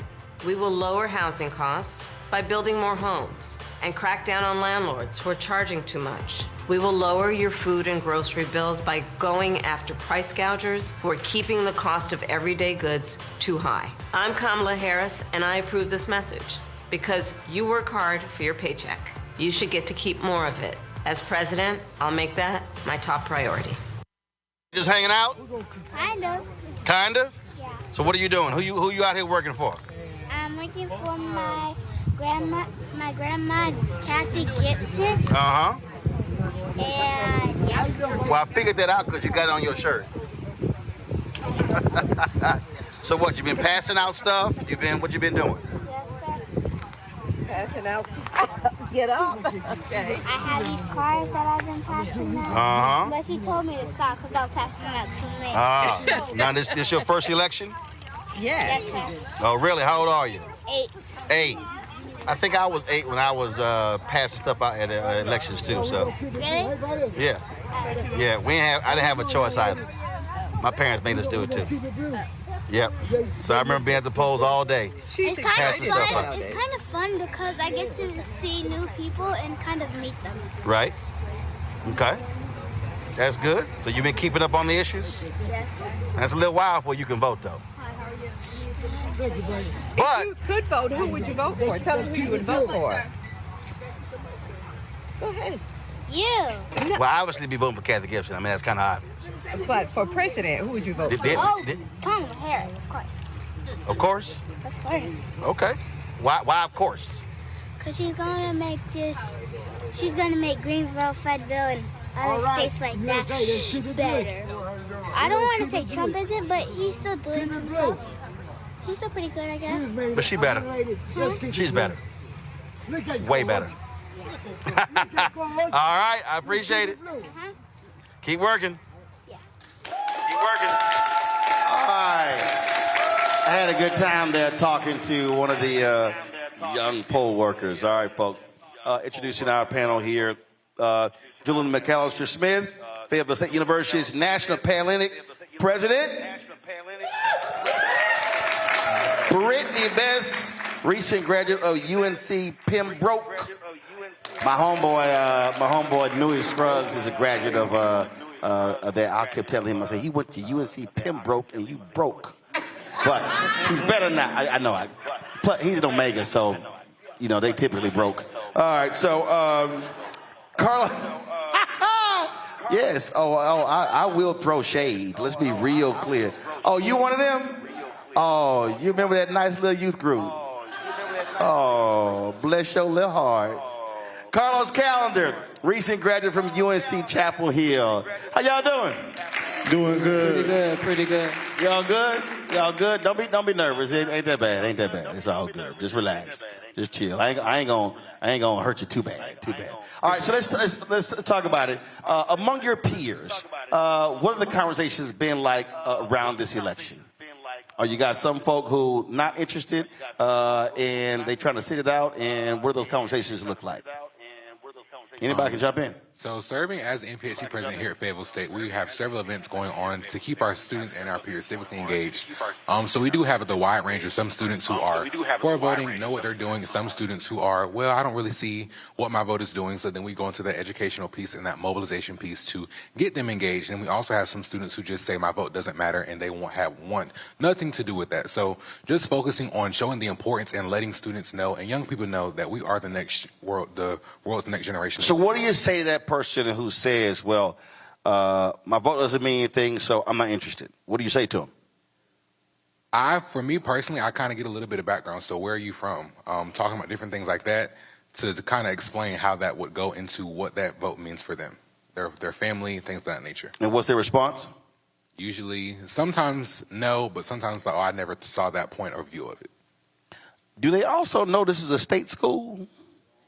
But sometimes, and do they know that means that politicians vote on the budget? So do they not realize that how you vote dictates resources that come back to the university? And then bringing that back to the simple word of like the life of Fayetteville State as a college student, this affects you a lot more than you think. Yeah, so if you complain about something, voting has a direct impact on actually fixing that. Correct. All right, Brittany, what about you? I would say the people that I talk to, especially my friends, we're all kind of like-minded. So a lot of us are already involved with the politics and everything. But there, of course, are a couple of people who are like, I'm not going to do it. You know what I'm saying? There's some people who are kind of misinformed on what's going on. And it's kind of hard to get them to pay attention to the truth that's being portrayed. We try to do it in conversations, especially in friendly conversations, just because it's easier to receive that way. But for the majority of the part, like for majority of the people that I talk to, we're kind of already involved in politics and everything. Did you have to cuss anybody out who just wouldn't listen? I mean, they just wouldn't listen. Did you have to like go there? No, not necessarily. Brittany, you know you cuss somebody out. Brittany, stop lying. No, I don't. You know really you do like, that. girl. If you ain't never had to cuss. No, in my head, I do it a lot, but I don't. See right there. I don't tell Brittany, you got to verbalize that thing. I feel like that makes them more like, I don't know, like scared to actually be more involved in politics because it's already a contentious sport, if you will. I don't want to come back. A good cussing out is lowers blood pressure. Trust me, it works. I'll try it next time, but I don't know. Carlos, what about you? I think that coming from my university at UNC Chapel Hill, people are very active and very engaged. So we have marching to the polls where we take groups of students to the nearest polling location for early voting. So people are very engaged and people are not afraid to have that open conversation. There's a free speech zone, sort of like the pit at UNC. So they're very engaged, and it's good to have good conversation, talking to the opposing side, and like not necessarily trying to convince them, but inform them. How about any brothers? Any brothers you've had to have issues with? No, actually I haven't. The Greeks are very involved with voting, so it's been very good and refreshing. So I think that we're wising up, our generation is, and paying more attention and more engaged. The thing that I keep saying, and I've been saying this at all of our stops, and this is what drives me crazy with millennials and Gen Z, I keep saying you can't complain about old folk being in power because the folk who vote the most are old people. People 65 and older vote at a higher rate than anybody else. And so talk about that and trying to get your peers to understand that if you actually want to run this, then you have got to maximize voting power because the numbers are there.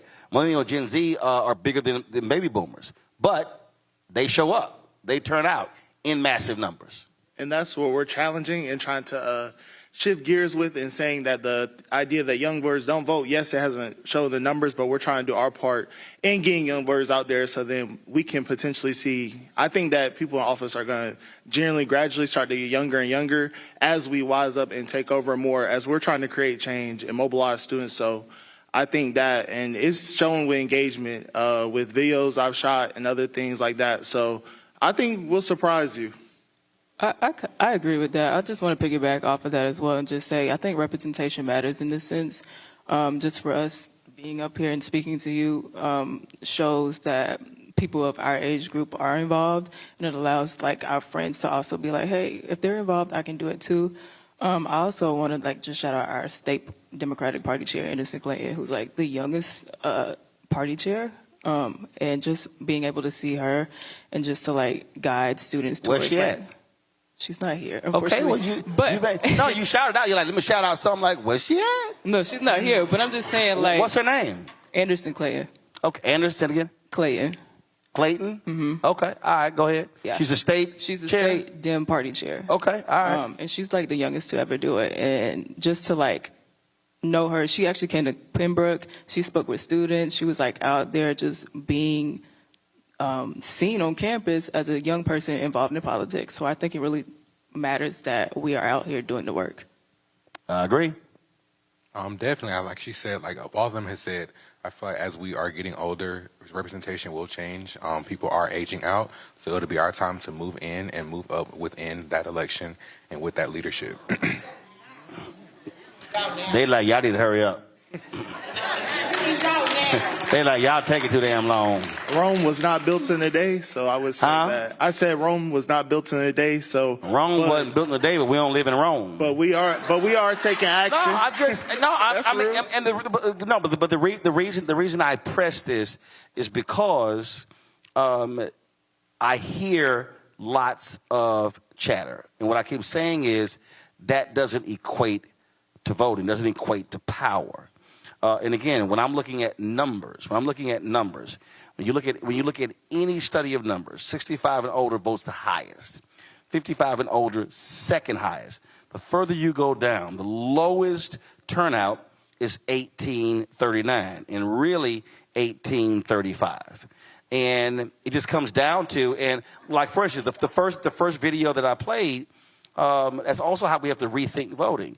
So literally, those two, one of the young men was 10, and the young girl, the second video, she was 8. The reality is decisions made today are going to have a direct impact when they become adults. And so what I'm often saying is, like someone asked me, they said, hey, whoever wins, what is the impact on you? I said, well, the impact on me is nil, whether it's Harris or Trump. If it just looked at me as a singular individual. I said, but I'm focused on not me and my needs, but my 9 nieces, 4 nephews. So whoever wins may very well appoint 2 Supreme Court justices. Those individuals, Republicans are very clear about appointing folks who are in their early 40s. When Ruth Bader Ginsburg died, she was 87. If they appoint somebody who is, let's say, 45, that means that person is going to be there for 42 years. That means if you're a 20-year-old person today, though, that means one of those positions will not open until you're in your 60s. And so that's sort of how I try to walk folk through to understand that don't think for a second that who wins today doesn't impact you, when decisions today could have lasting effects of 20, 30, 40, 50 years or even longer. And so when you are engaging folks, those who are on the fence, give me a sense also your strategy. You talked a little bit about that, but what do you try to get them to reveal about the issues that they actually care about? How do you do that? You said getting people to. So somebody says, hey, that means nothing to me. How do you get them to get to that point of understanding, okay, fine, what are your issues? What do you ask them? And trying to get them to reveal more as opposed to you just sort of speaking to them. How do you do it? Kind of like what you said. What are some things that matter to you? Simple stuff. Groceries, gas, money, economics, things of that nature. We always talk about stuff going up under our president. So things of that nature, stuff that matters to you and how that affects you doesn't affect you tomorrow. It won't affect you in the next week. But like you said, down the line, just said Rome wasn't built in a day. So when changes happen, it doesn't happen within the next year. So changes happen over time. Brittany, are you also connecting the dots? Because a lot of folk have no clue with civics in terms of what a city council does, what a state rep does, what the Congress does. Some people just think the president does everything. And so they do. I mean, it's just crazy. So do you encounter that as well, where you have to walk folk through to say, okay, let me walk you through how politics works? I haven't explicitly had that conversation, really, but I know, for example, I talked to a couple of classes about like voter registration and voter education, and I always put in like the slide that like Kerry Washington once said, and I'm not sure if she came up with this quote or not, but she said, democracy, you may not be thinking about democracy, but democracy is always thinking about you. And I put that in there because I really want people to realize, especially people our age, that because you can't be a passive player in democracy, you have to be an active player. So you're not able to sit here and say, oh, I don't like what so-and-so is doing, and not be a part of the solution or like the change, right? But I think the biggest thing that I really hearken on is just making sure that people know, in order for change to be done, you have to be like that active player in democracy. And so that's what I kind of see. One thing is that, so what I do, especially when you talk about your state school, so all of you, all three schools are state institutions. And what I'll tell folks is, I'll tell them, pull your student ID out. They pull it out, and I go, you know that's a government document. And then I still tell them, now you know when you walk across that stage and get a degree, that's an actual government document. Your birth certificate, that was a government document. And then you know when you get married, that's a government document. And then when you get divorced, that's a government document. And then a death certificate, that's a government document. Because a lot of people have this view that, oh, I don't want government in my life. And I'm going, government is literally in your life every single day, in every facet of your life, regardless whether you think for it or not. And so I think really what we're also facing, we are facing folk who really don't understand basic civics. It's stunning to me, and this is not an age thing. It's folk who are older, middle-aged, and young who just literally do not understand the difference between what a House member does, what a senator does, what a president does, the executive branch, legislative, judicial, and it's just sort of like, well, one person they can fix all of it. And you're like, no, they actually can't. And so just talk about that. Are those conversations sort of being had in terms of getting people to understand how government works?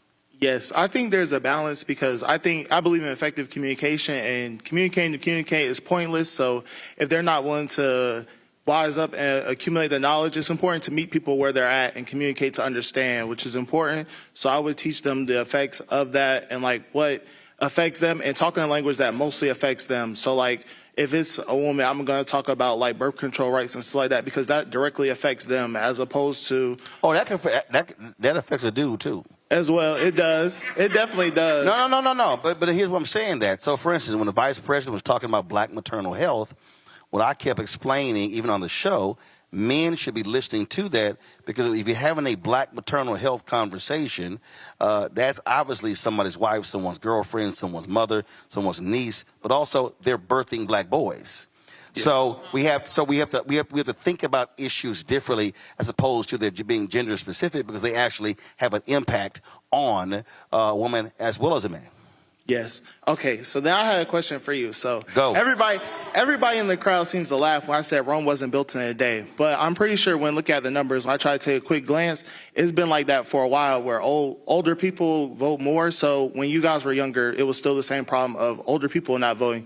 So I want to know, like, what advice would you give us, being that you're older and you turn out to vote now? How would you convince your younger self? Well, first of all, I was voting.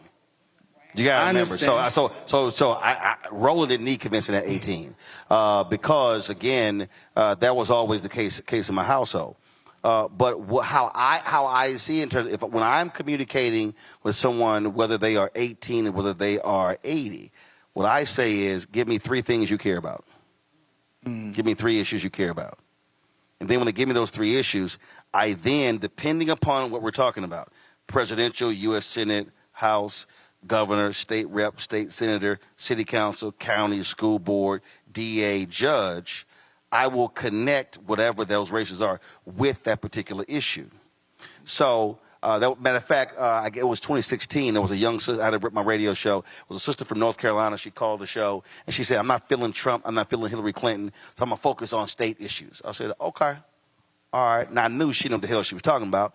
No, because she didn't get it. So I said, okay, fine. I said, give me your 3 issues.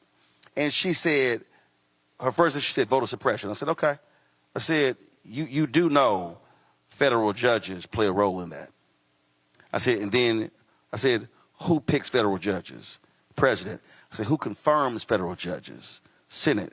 I said, are you aware that one of your 2 Republican United States senators blocked 3 black women from being on the federal bench? She said, no, I didn't know that. I said, precisely.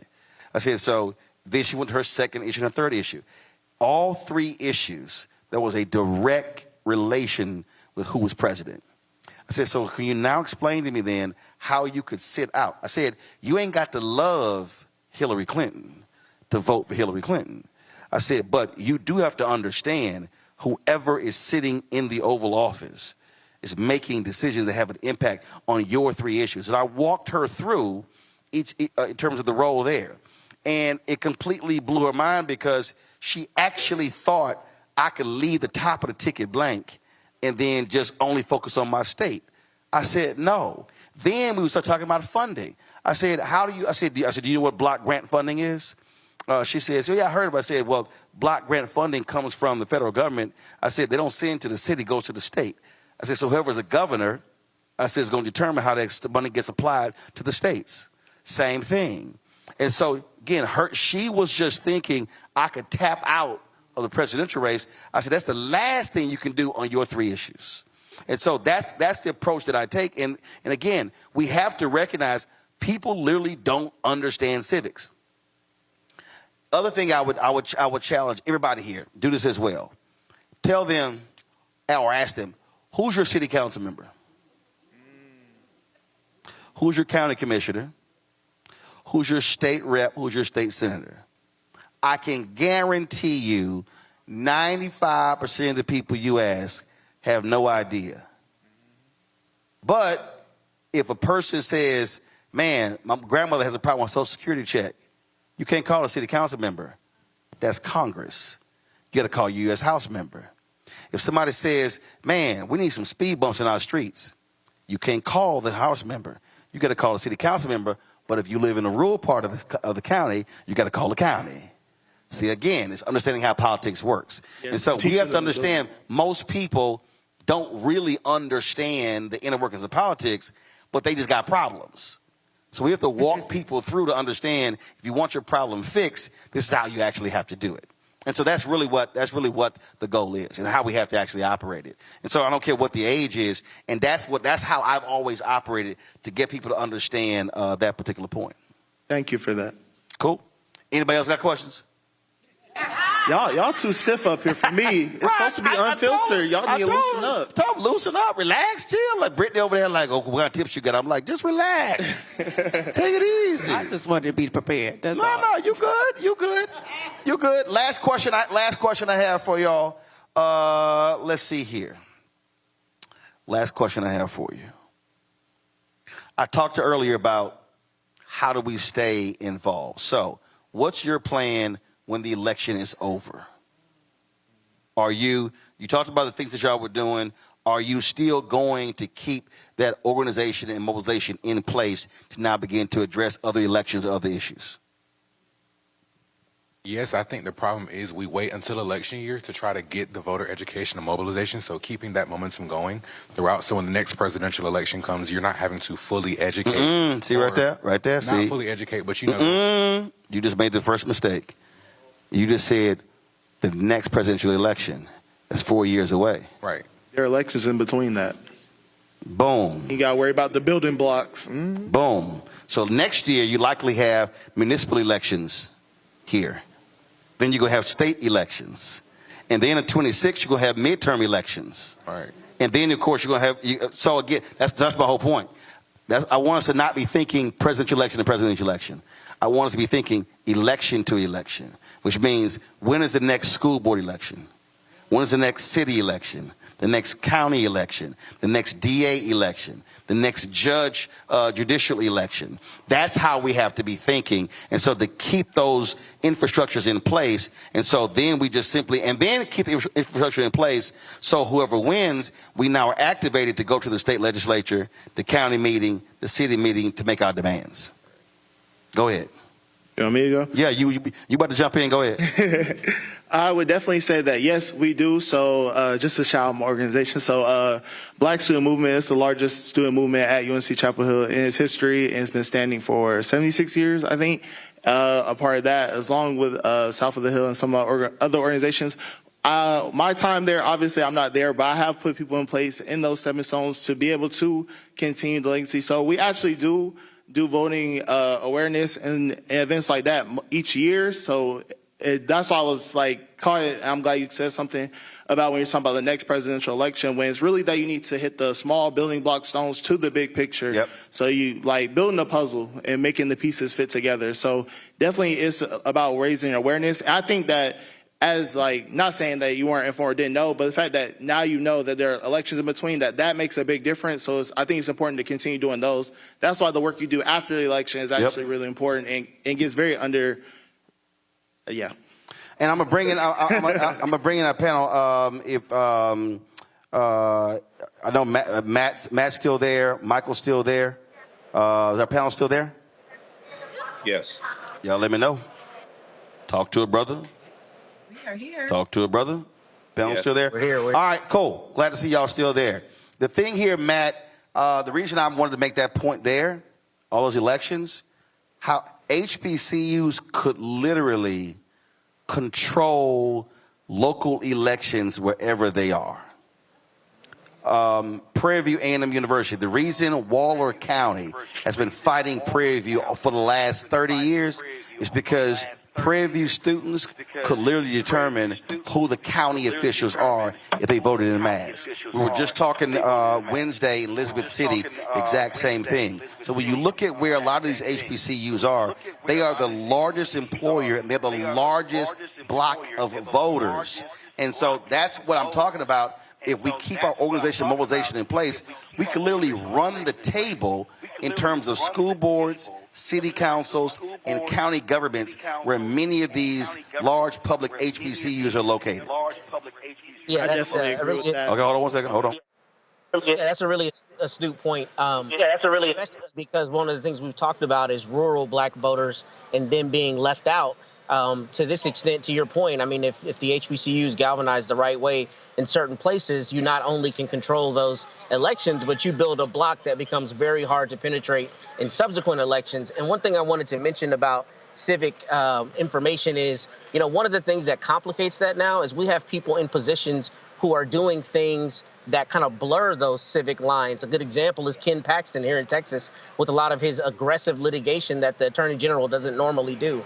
So it's incumbent on us to really educate ourselves to know what those positions can do when people are acting out of their authority and how to restrain them insofar as we make sure that we have those voting blocks to put the right people in positions to make sure they're not running roughshod over our democracy. Kelly, again, when we talk about thinking about voting blocks, look, elections are about math. And you go look up a lot of these elections. You literally have folks who are running for school boards, some that get elected with 200, 300, 400 votes. And so imagine if you have an HBCU with 2,000 or 3,000 or 4,000 students. I mean, you could sit here and just, especially if they're at large, you could take over the entire school board. In fact, you can literally have students run for the school board, and now they completely control the school board. Absolutely. And this goes back to my point about like why they are, by they, I mean, the far right is so gung-ho about the lower elections on top of, the top of the ticket part of the ballot, because it is about control and about molding the minds of those who are to come. But when it comes to your point about HBCUs basically being able to run the world, I mean, we have evidence of that already with all the HBCU grads who are currently in the workforce in this on this planet just doing amazing things. But when it comes to the students, I teach at Bowie State as well. And, every time I'm there, I am blown away by what these students are doing, how they're thinking, and what they plan on doing after. To your point, it would be incredible to see or have them realize what they can do now as students, the power that they have as a conglomerate. No, but you're absolutely right in that, we could move mountains if the model shifted, if the frame of thinking shifted to what we can do now with what we have at our disposal at the moment, as opposed to just looking at, 4-year increments. Michael, Republicans know that here in North Carolina, they split North Carolina A&T into 2 congressional districts because they knew that if North Carolina A&T was in 1 congressional district, that is a huge voting block to determine the member of Congress from that congressional district. Absolutely. And this is an old trick when you deal with gerrymandering. This is an old trick that you have people who are trying to suppress the African-American vote do. So that is a sign of the power of the African-American vote. And I've often said, Republicans fear our vote more than many of us value our vote. So you are connecting all these different issues and how they're connected, not just to who's in the White House or who's in Congress, but also your state legislature, your governor, et cetera. Right here in Michigan, Governor Gretchen Whitmer and the Democratic state legislature, they revoked the right to work law that was pushed by the Koch brothers, okay, and Americans for Prosperity. And that directly impacts people's ability, that directly impacts unions and how much people make as well. So this is understanding just one policy, but who's in office impacting your everyday, all aspects of life and your economic status as well. Right then. Hold tight 1 second. Let me thank our panel here. I certainly appreciate it. Thank you so very much. Folks, we're going to go to a break, come back with our last panel. Also, as we are here, former President Barack Obama, he's a rally right now in Arizona. And so you see folks are fanning out all across the country. We started the show off the top. Former President Bill Clinton is actually here in Cumberland County. We were there at the top. We were seeing him there speaking to folks here. He's actually hitting a couple of stops here. He's been in Georgia and other places. And so coming to this state, there are a number of other prominent individuals coming. Senator LaFonza Butler, California Governor Gavin Newsom, and Kentucky Governor Andy Beshear. Folks, again, we are less than 20 days before Election Day, but voting has already started. It's been going on 2 days here in North Carolina. It starts next week in Michigan. It starts Monday in Texas. And so we're in the full swing of things. And so we're covering all of these various things happening across the country. We'll be right back. Roland Martin Unfiltered on the Black Star Network, live from Fayetteville State University.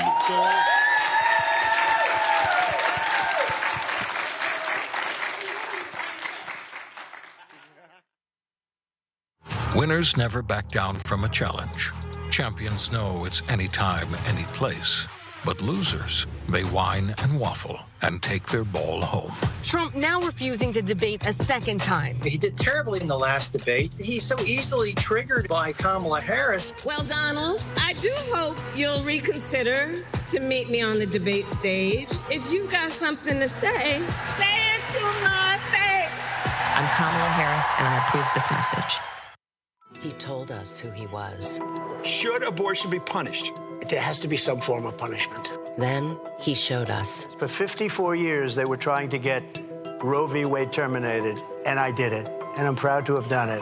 Now Donald Trump wants to go further with plans to restrict birth control, ban abortion nationwide, even monitor women's pregnancies. We know who Donald Trump is. He'll take control. We'll pay the price. I'm Kamala Harris, and I approve this message.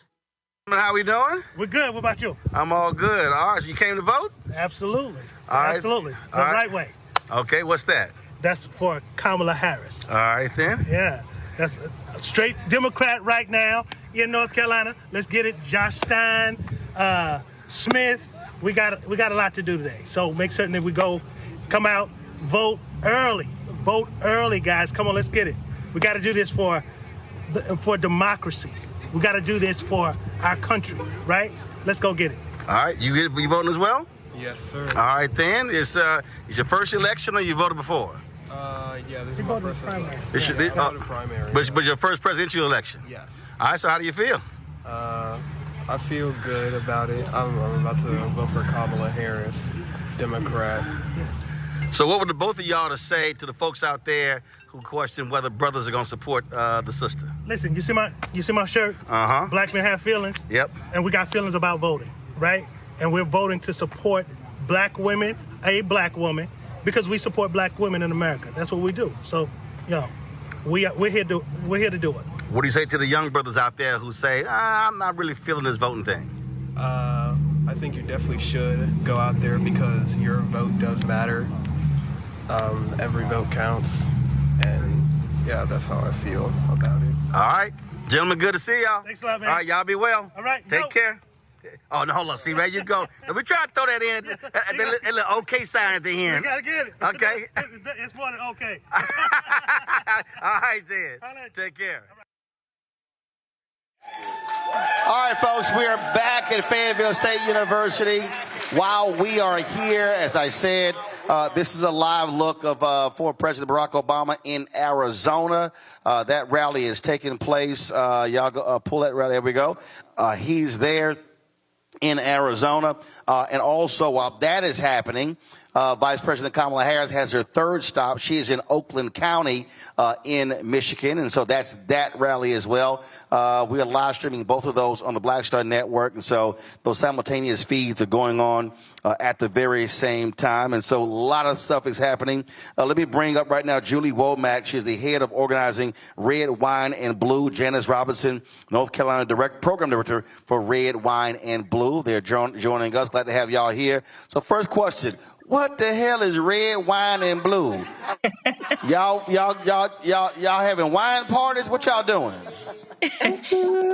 Yeah, well, no, thank you for asking. Obviously, it's a fun name because, well, I'll tell you, but Red, White, and Blue is all about engaging and empowering suburban women. We have over 600,000 diverse suburban women across the country in our networks, and what we want to do is engage them and empower them to fight extremism in their communities, definitely, organizing at the local level. And we got started in 2019, and there were a lot of women after the 2016 election who were pretty despondent, and a lot of them got together over glasses of wine and said, we've got to do something. So the wine is kind of the metaphor for the fact that, we have to do this hard work, we have to organize, but we have to have a little fun along the way with it.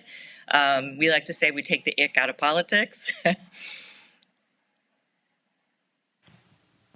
Well, yeah, because y'all sitting there drinking wine, so y'all just having a lush moment. How many folks do y'all have as a part of Red, Wine, and Blue here in North Carolina? Yeah, Roland, we're up to over 27,000. In under 3 years, we have over 27,000 women that has connected with us here in North Carolina. Okay. And so besides getting good drinking wine, what else do y'all do? Yeah. Go ahead, Janice. So we target women, particularly women who, for whatever reason, may have been reluctant to get engaged in the political arena. So we try to have provide unintimidating on-ramps to get engaged in the political arena. And like Julie said, we try to make it fun and so forth. So we do a lot of trainings, host a lot of events, house parties. I call them house parties with a purpose. And educating and training women how to use their political power. First, helping them to understand that they do have political power, and then how to use that political power to amplify their voices around the issues that are important to them. All right, then. Now somebody here who loves some wine, they want to get involved. How do they sign up? Where do they go? Well, you can just go to our website, which is redwine.blue, and you can sign up for our emails. We have a ton of events. We do a ton of training, so you can go look at our events page and get involved there. like Janice said, there are so many people out there who are just not happy with what's going on in the country, whether it's the overturning of Roe, whether it's attacks on public education. And a lot of times they don't know how to get involved. And so that's really what we're here for. We are that non-threatening on-ramp to politics. We will help you get educated on the issues. We will help you feel empowered that you can talk to your friends and family. So, check out Red Wine and Blue's website, redwine.blue. We would love to have everybody involved. We're national. So, come find people who share your values and find out how you can get involved, how you can use your voice to make a difference, especially in those down ballot races. They are so important right now. And we're really, really teaching women how to use their voice and how to have those conversations about the issues and the candidates all the way down to school board and all those local races. Well, I don't drink. I never have. So, Wanda, what's your favorite wine? I mean, we talking about wine, so what's your favorite one?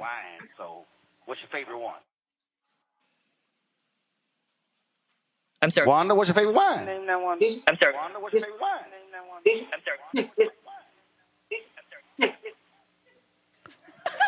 wine? Y'all hear me? Wanda, Julie, your favorite wine? Oh, you said Janice or Wanda? You said Janice or Wanda? Your favorite wine? Okay, my favorite wine. If you're asking me, my favorite wine. I'm a Cabernet woman. Yeah, I'm more of a Pinot Grigio, but yes, definitely. Like I said, Red Wine and Blue would, we like to have fun. We like to get together. We like to make sure that we are, connecting people who have those shared values. But there's a lot of hard work going on here. There is a lot of training.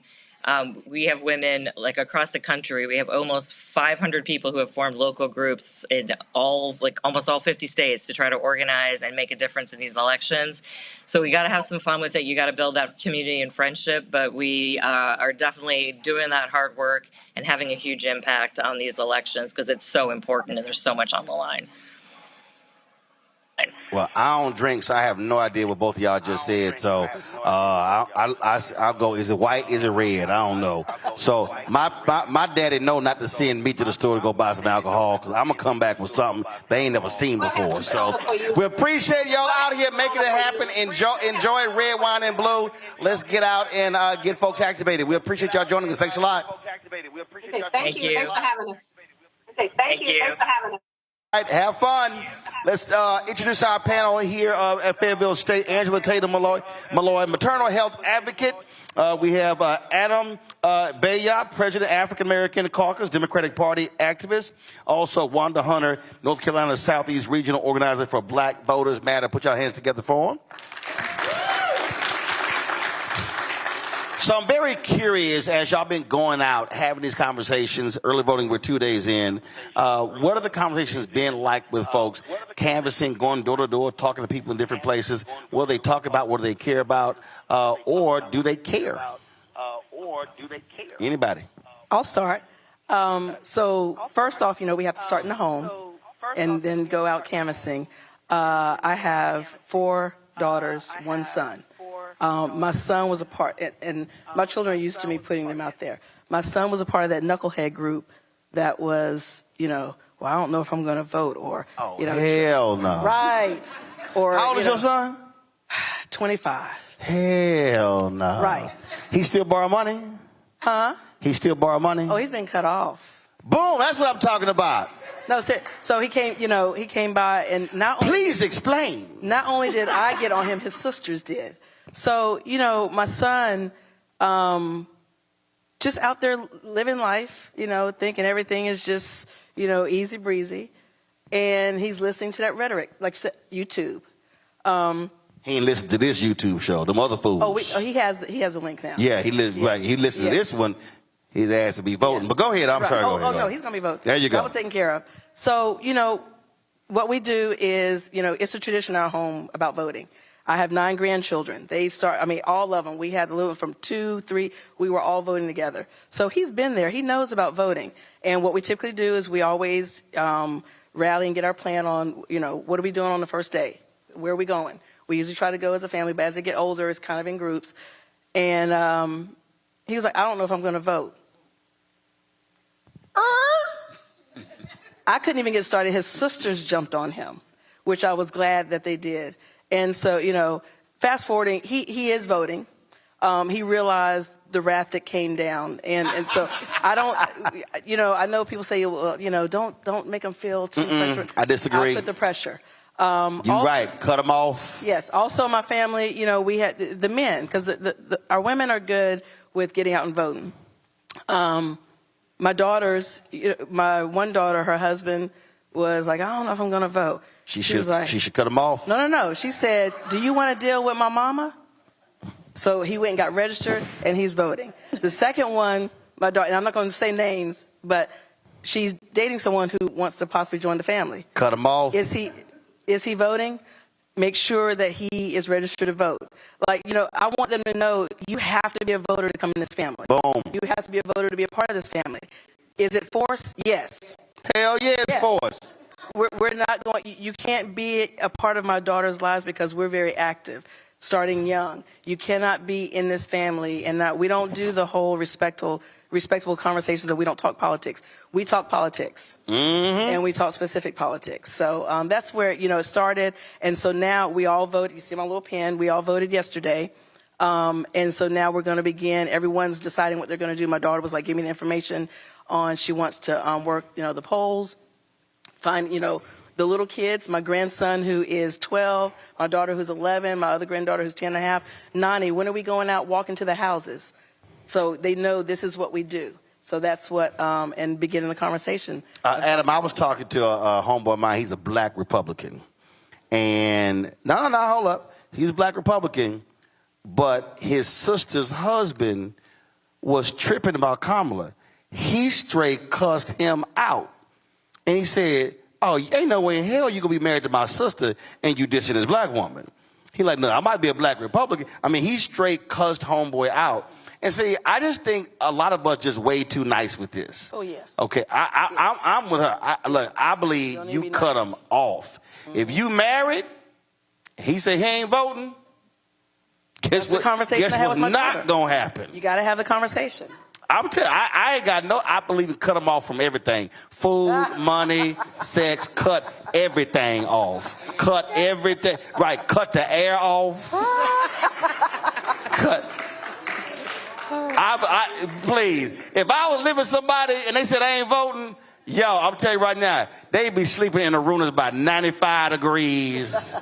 But I'm telling you, and I know some people say, man, why you gotta be so hard about it? But the reality is, and I put this video on social media.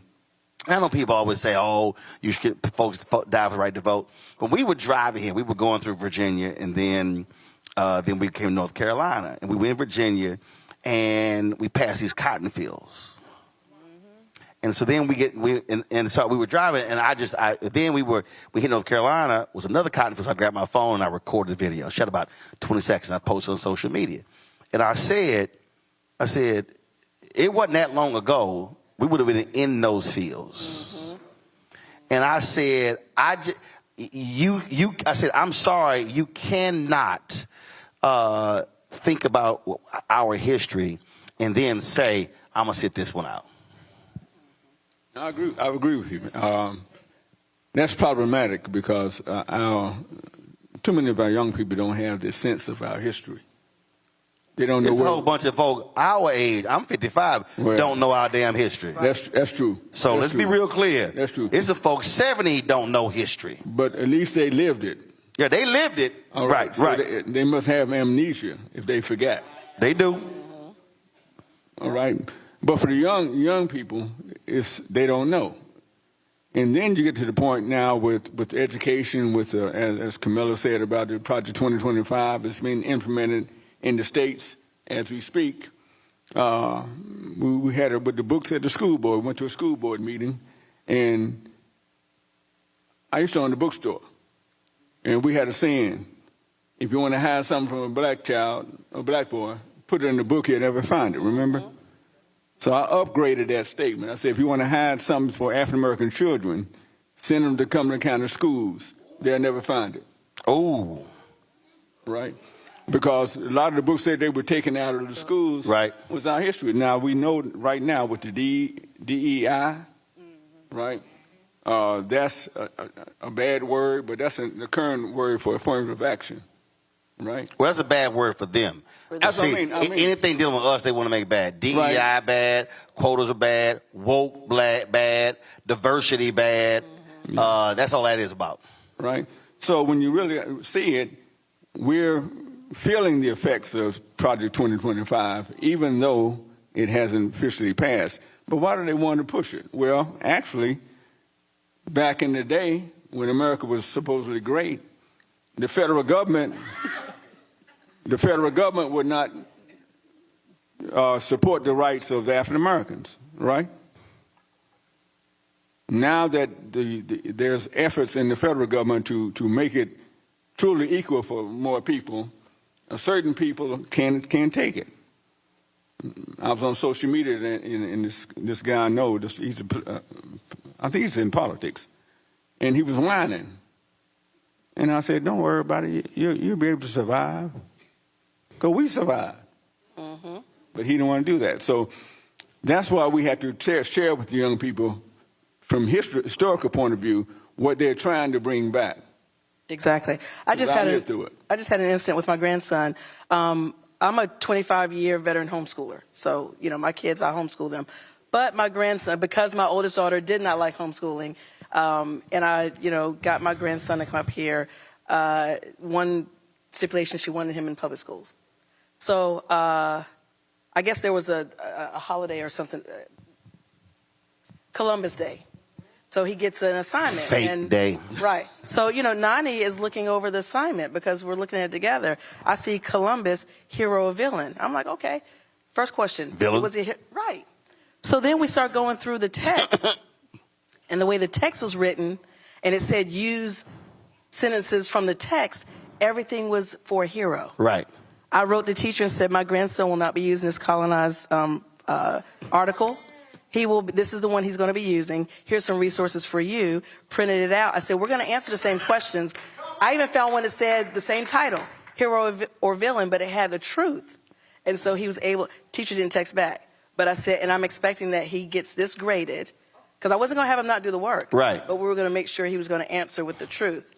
My daughter was like, oh my gosh. I was like, no, we can't. If he's going to be in this public school system where you wanted him to be. You were like, no, you want him in the public school system. So we're going to make sure that they know he's going to be exposed to the truth. And also make sure you're talking to the young kids. My grandson comes and he, you know, Nani, my friend, he's a Republican. Is he black or white, son? He's black. Okay, so how did that conversation start? Because the kids are asking, you know, what are your parents? They're asking.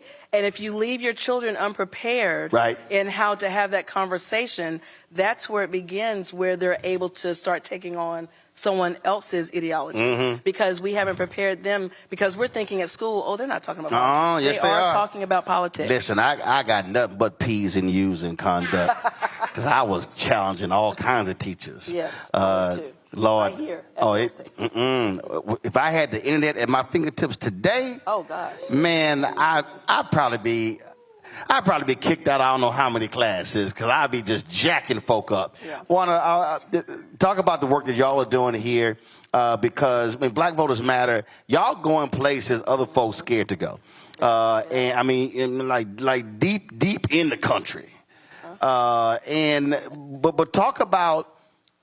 It's a reality. I was talking to a sister the other day, and she was telling me, she said, well, people have to understand there are a lot of people who are afraid to vote because they're living in deep red cities, counties. Voting rolls are public, and she said there are employers that are checking that stuff. So it's not as simple as some folk think that you can just vote the way you want to. She said there are black people in 2024 in rural parts of the state who are scared because they might lose their job based on how they vote. Are y'all encountering that?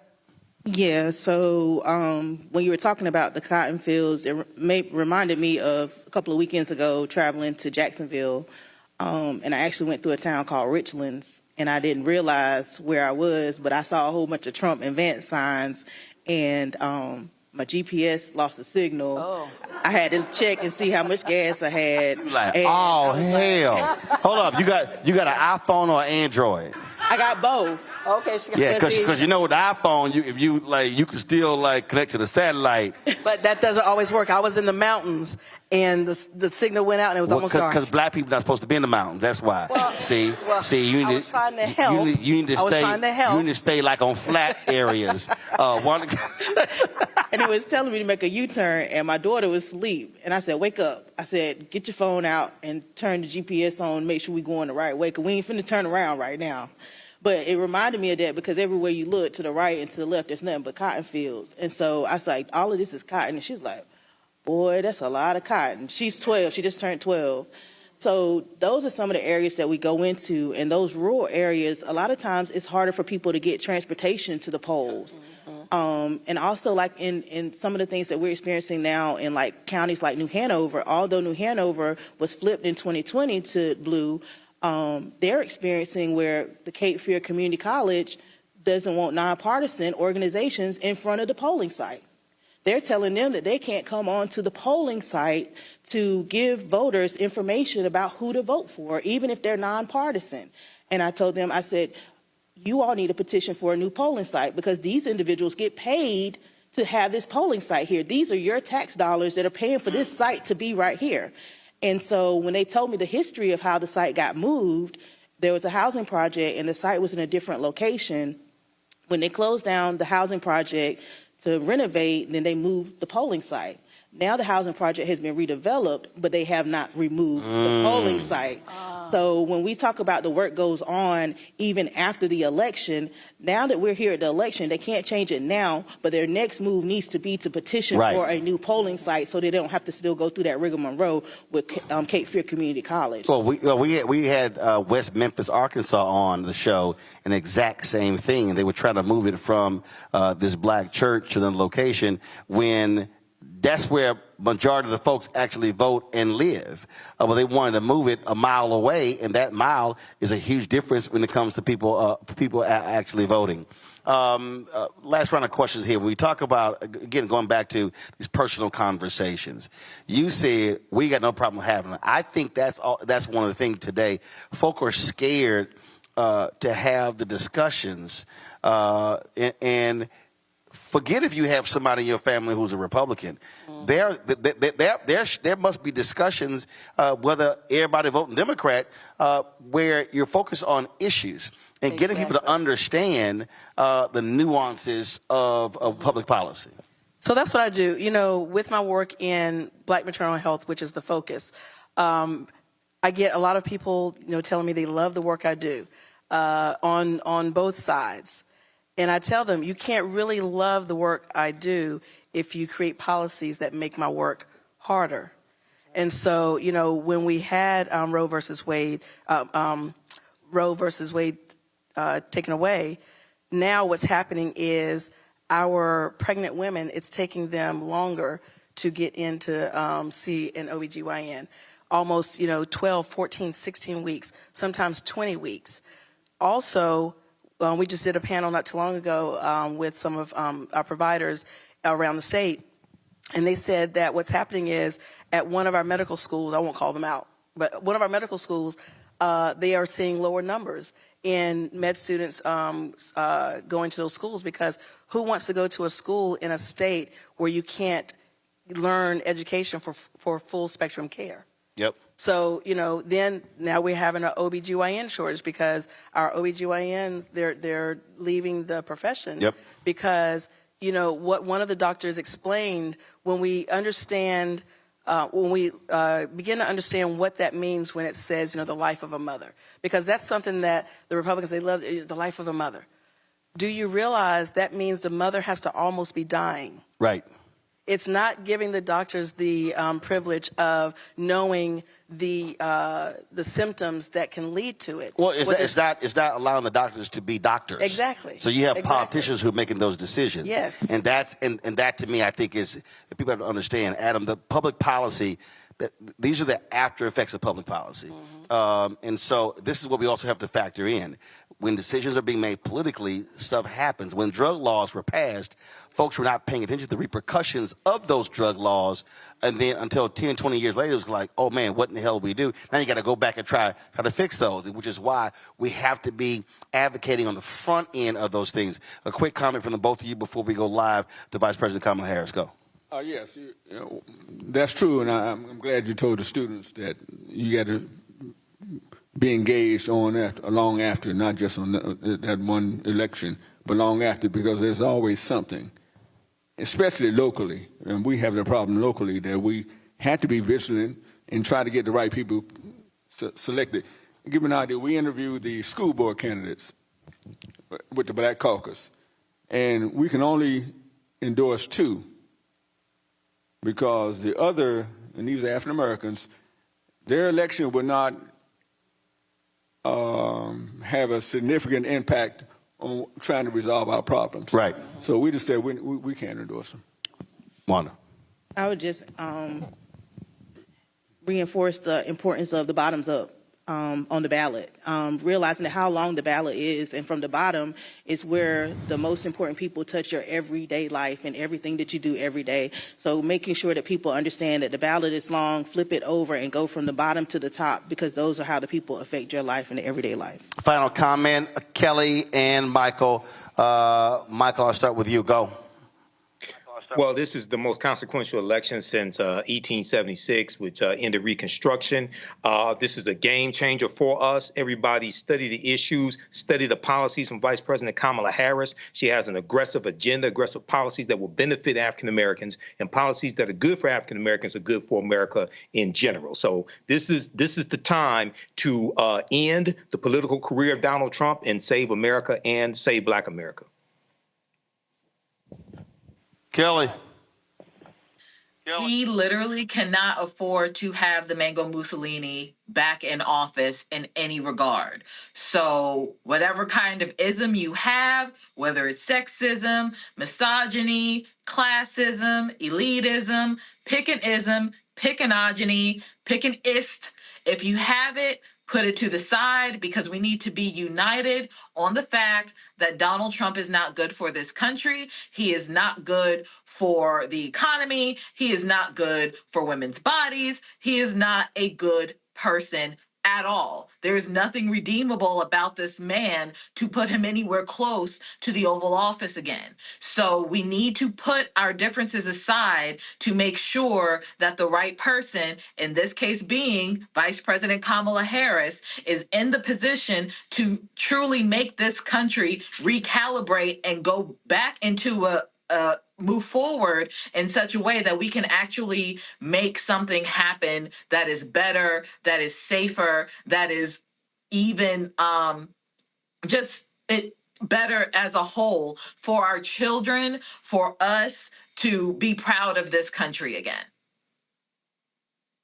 I will close this out, folks, again with math. Wisconsin, 10 electoral college votes. Michigan, 15. Pennsylvania, 19. North Carolina, 16.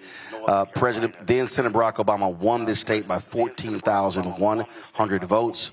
And that was driven by these large black counties in East North Carolina voting in significant numbers. What black folks have to understand in North Carolina, we saw it in Georgia in 2020. We've seen this in other places, that when we vote, we win.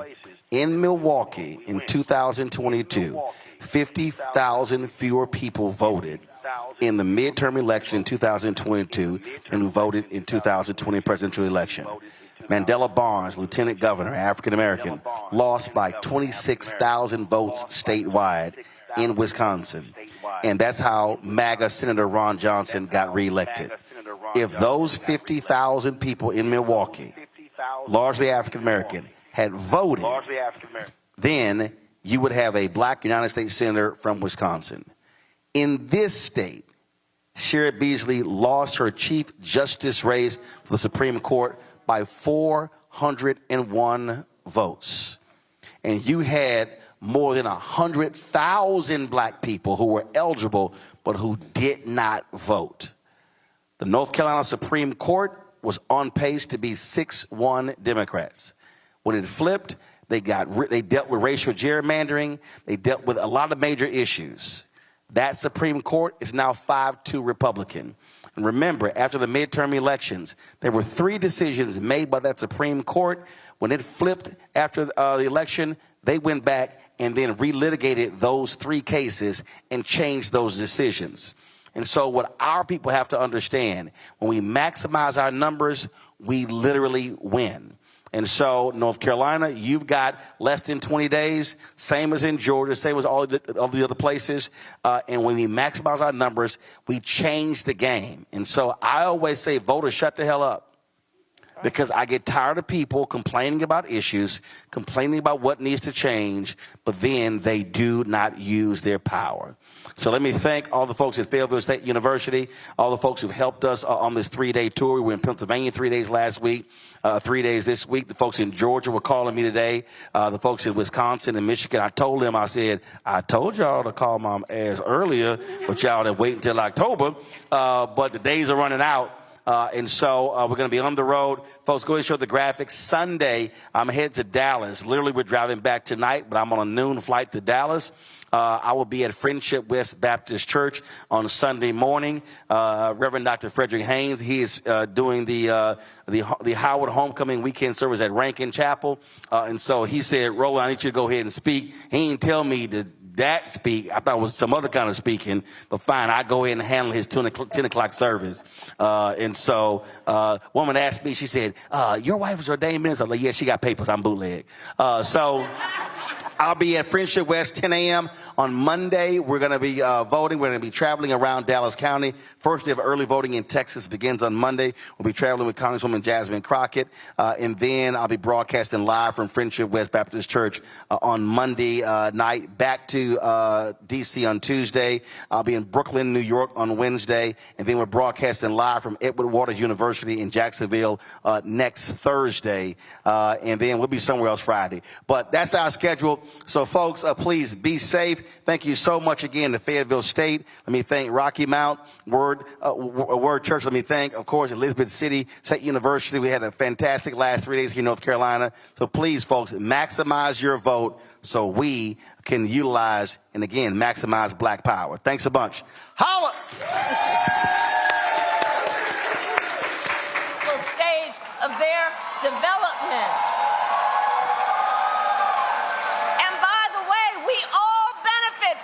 Everybody benefits from that.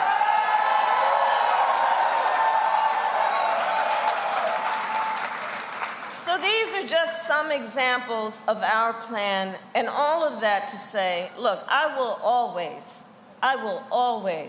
stand and fight for the middle class and working families of America.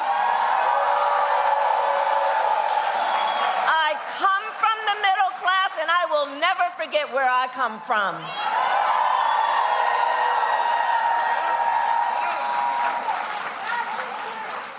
My plan also invests in American manufacturing and innovation. And I will make sure America, not China, wins the competition for the 21st century.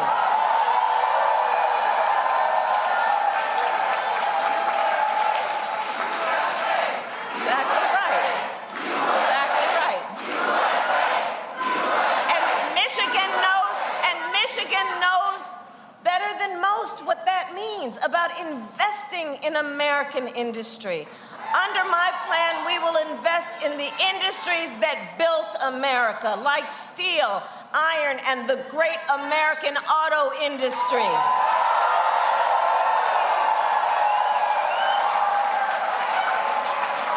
And contrary to what my opponent is suggesting, I will never tell you what kind of car you have to drive.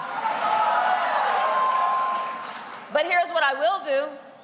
I will invest in communities like Oakland County and Detroit. We will retool existing factories and hire locally and work with unions to create good-paying jobs.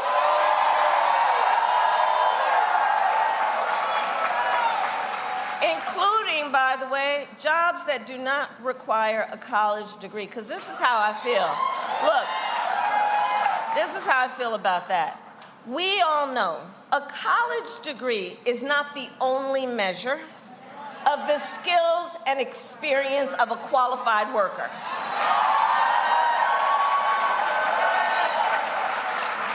So part of my plan is to do an assessment of all the federal jobs, which will be under our jurisdiction, to figure out which of them should be rethought of in terms of whether or not it actually requires a college degree. And the next step on that is going to be to challenge the private sector to do the same.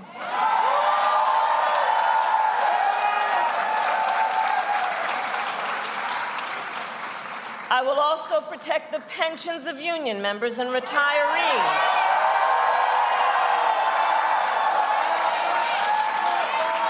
Including yesterday when I announced the protection of the full earned pension benefits of more than 22,500 retirees under the Detroit Carpenters Pension Fund.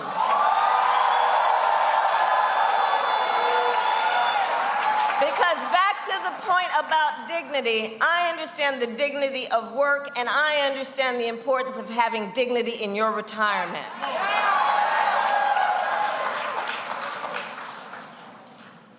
Now, Donald Trump has a different approach. I don't need to tell you, he's full of big promises, but always fails to deliver. Always fails to deliver. So, remember, he said he was the only one, you know how he talks, the only one who could bring back America's manufacturing jobs. Remember when he said that? And then America lost almost 200,000 manufacturing jobs when he was president, including tens of thousands of jobs right here in Michigan. And those losses started before the pandemic, okay? Making Donald Trump one of the biggest losers of manufacturing jobs in American history.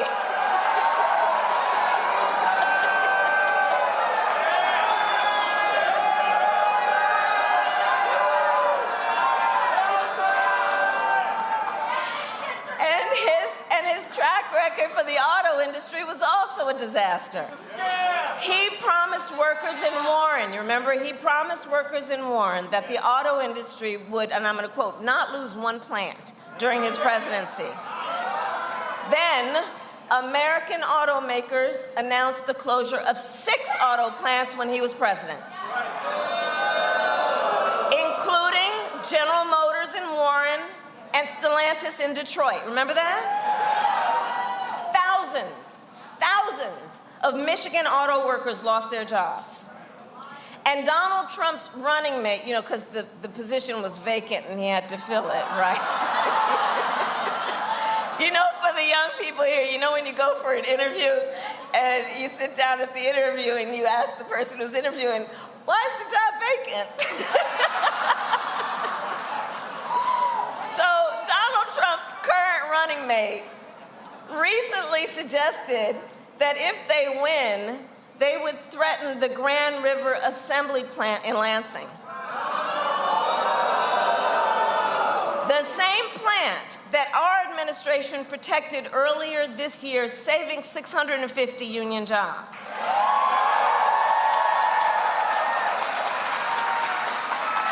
And remember, Donald Trump encouraged automakers to move their plants out of Michigan so they could pay their workers less. And when the UAW went on strike, to demand the higher wages that you deserved, Donald Trump went to a non-union shop. Remember? And he attacked the UAW. And he said striking and collective bargaining don't, and I'm going to quote, don't make a damn bit of difference. That's what he said. About striking and collective bargaining. Well, Michigan, you know better, we know better. Strong unions mean higher wages, better health care, and greater dignity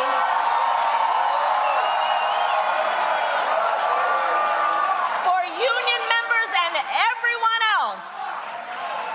Because you don't have to be a member of a union to thank unions for your 5-day work week and your vacation time and your sick leave. Thank a union.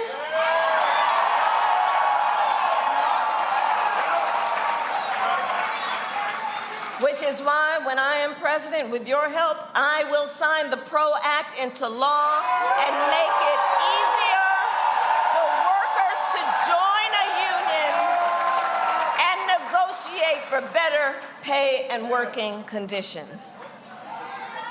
And now, Donald Trump is making the same empty promises to the people of Michigan that he did before, hoping you will forget how he let you down the last time. But we're not falling for the okie doke. No.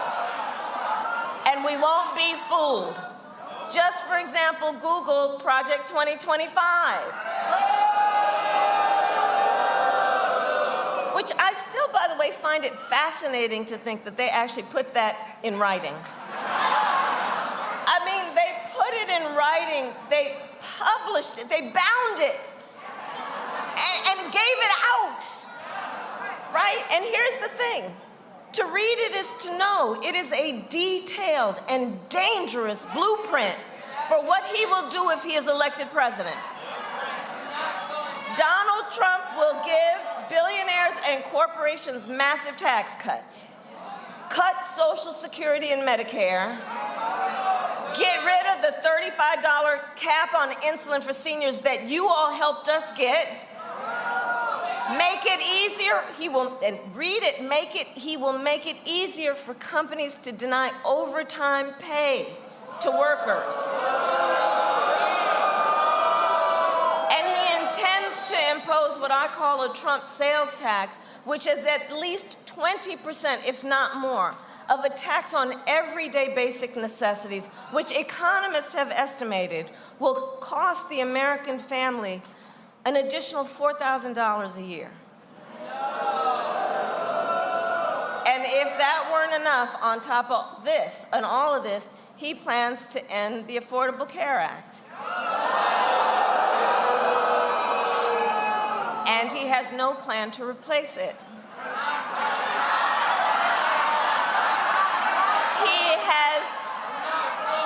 Because he has, quote, concepts of a plan.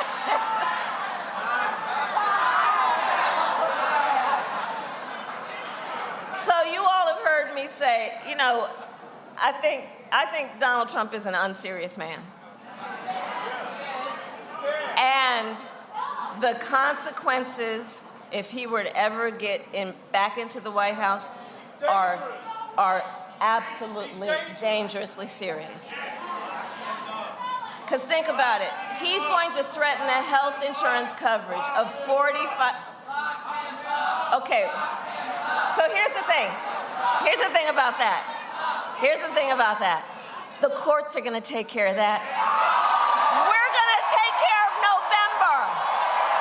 We're going to take care of November. How about that? Right? We'll take care of November. Of a plan. So think about it in terms of the serious nature of this. He's basically threatening the health insurance coverage of 45 million Americans based on a concept and taking us back to when, you remember, insurance companies could deny people with pre-existing conditions. You remember what that was? And that's why we are not going back. We are not going back. No, we are not going back. We will move forward. We will move forward. Because ours is a fight for the future. fight for the future, and it is a fight for freedom. Like the fundamental freedom of a woman to make decisions about her own body and not have her government tell her what to do. And we remember how we got here, right? Donald Trump hand-selected 3 members of the United States Supreme Court with the intention that they would undo the protections of Roe v. Wade, and they did as he intended. And now check this out. In America, 1 in 3 women live in a state with a Trump abortion ban. Many with no exception even for rape and incest, which means you're telling someone who is a survivor of a violation to their body that they have no right to make a decision about what happens to their body next? That is immoral, immoral. And let us agree, one does not have to abandon their faith or deeply held beliefs to agree the government should not be telling her what to do with her body. Not the government. Not the government. No.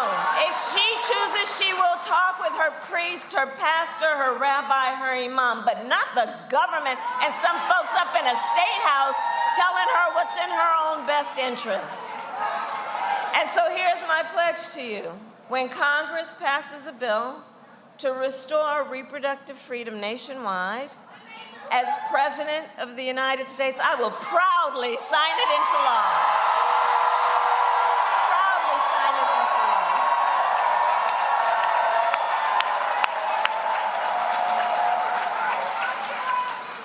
And across our nation, listen, I'm traveling the country, and I'll tell you, across our nation, we are witnessing a full-on assault on hard-won freedoms and rights, including the freedom to vote. Let me tell you, in places like Georgia, where I'm spending some time, you know they passed a law that makes it illegal to give people food and water for standing in line to vote. Yeah, I mean, the hypocrisy abounds. What happened to love thy neighbor? Attacks on the freedom to join a union. Attacks on the freedom to be safe from gun violence. Mia talked about that. Attacks on the freedom to love who you love openly and with pride.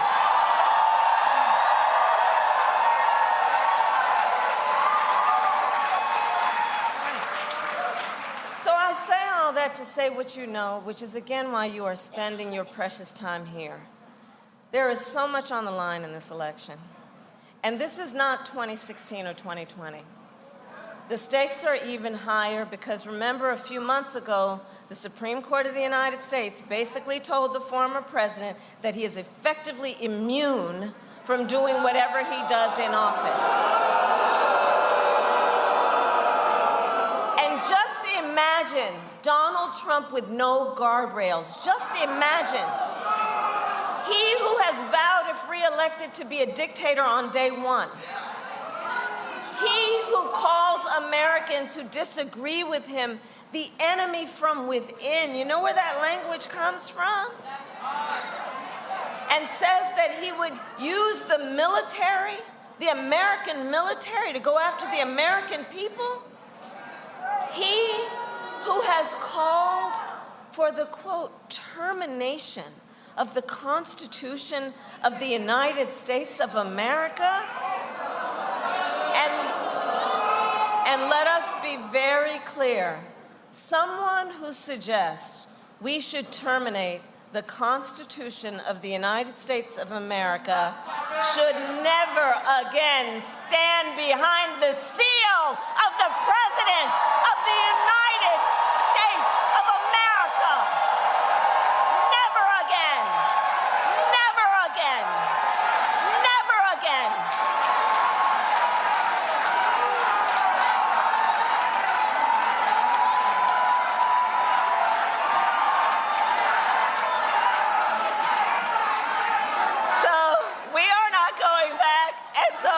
This to the business then. So, Michigan, it all comes down to this. We are here together because we know what is at stake. We are here together, most importantly, also because we love our country. We love our country. And I do believe it is one of the highest expressions and forms of love of our country and patriotism to then fight for the ideals of our country and to fight to realize the promise of America. So, election day is in 18 days, okay? And here in Michigan, early voting starts on Saturday, October 26th, 1 week from tomorrow. If you live in Wayne County, you can vote in person. Even sooner, early voting in Detroit starts tomorrow. Okay? So now is the time to make your plan to vote. And if you have received your ballot in the mail, please do not wait. Fill it out tonight and return it. Because, folks, the election is here. And we need to, as you know best how to do, we need to energize, we need to organize, we need to mobilize, knowing our vote is our voice, and your voice is your power. So, Michigan, today I ask you, are you ready to make your voices heard?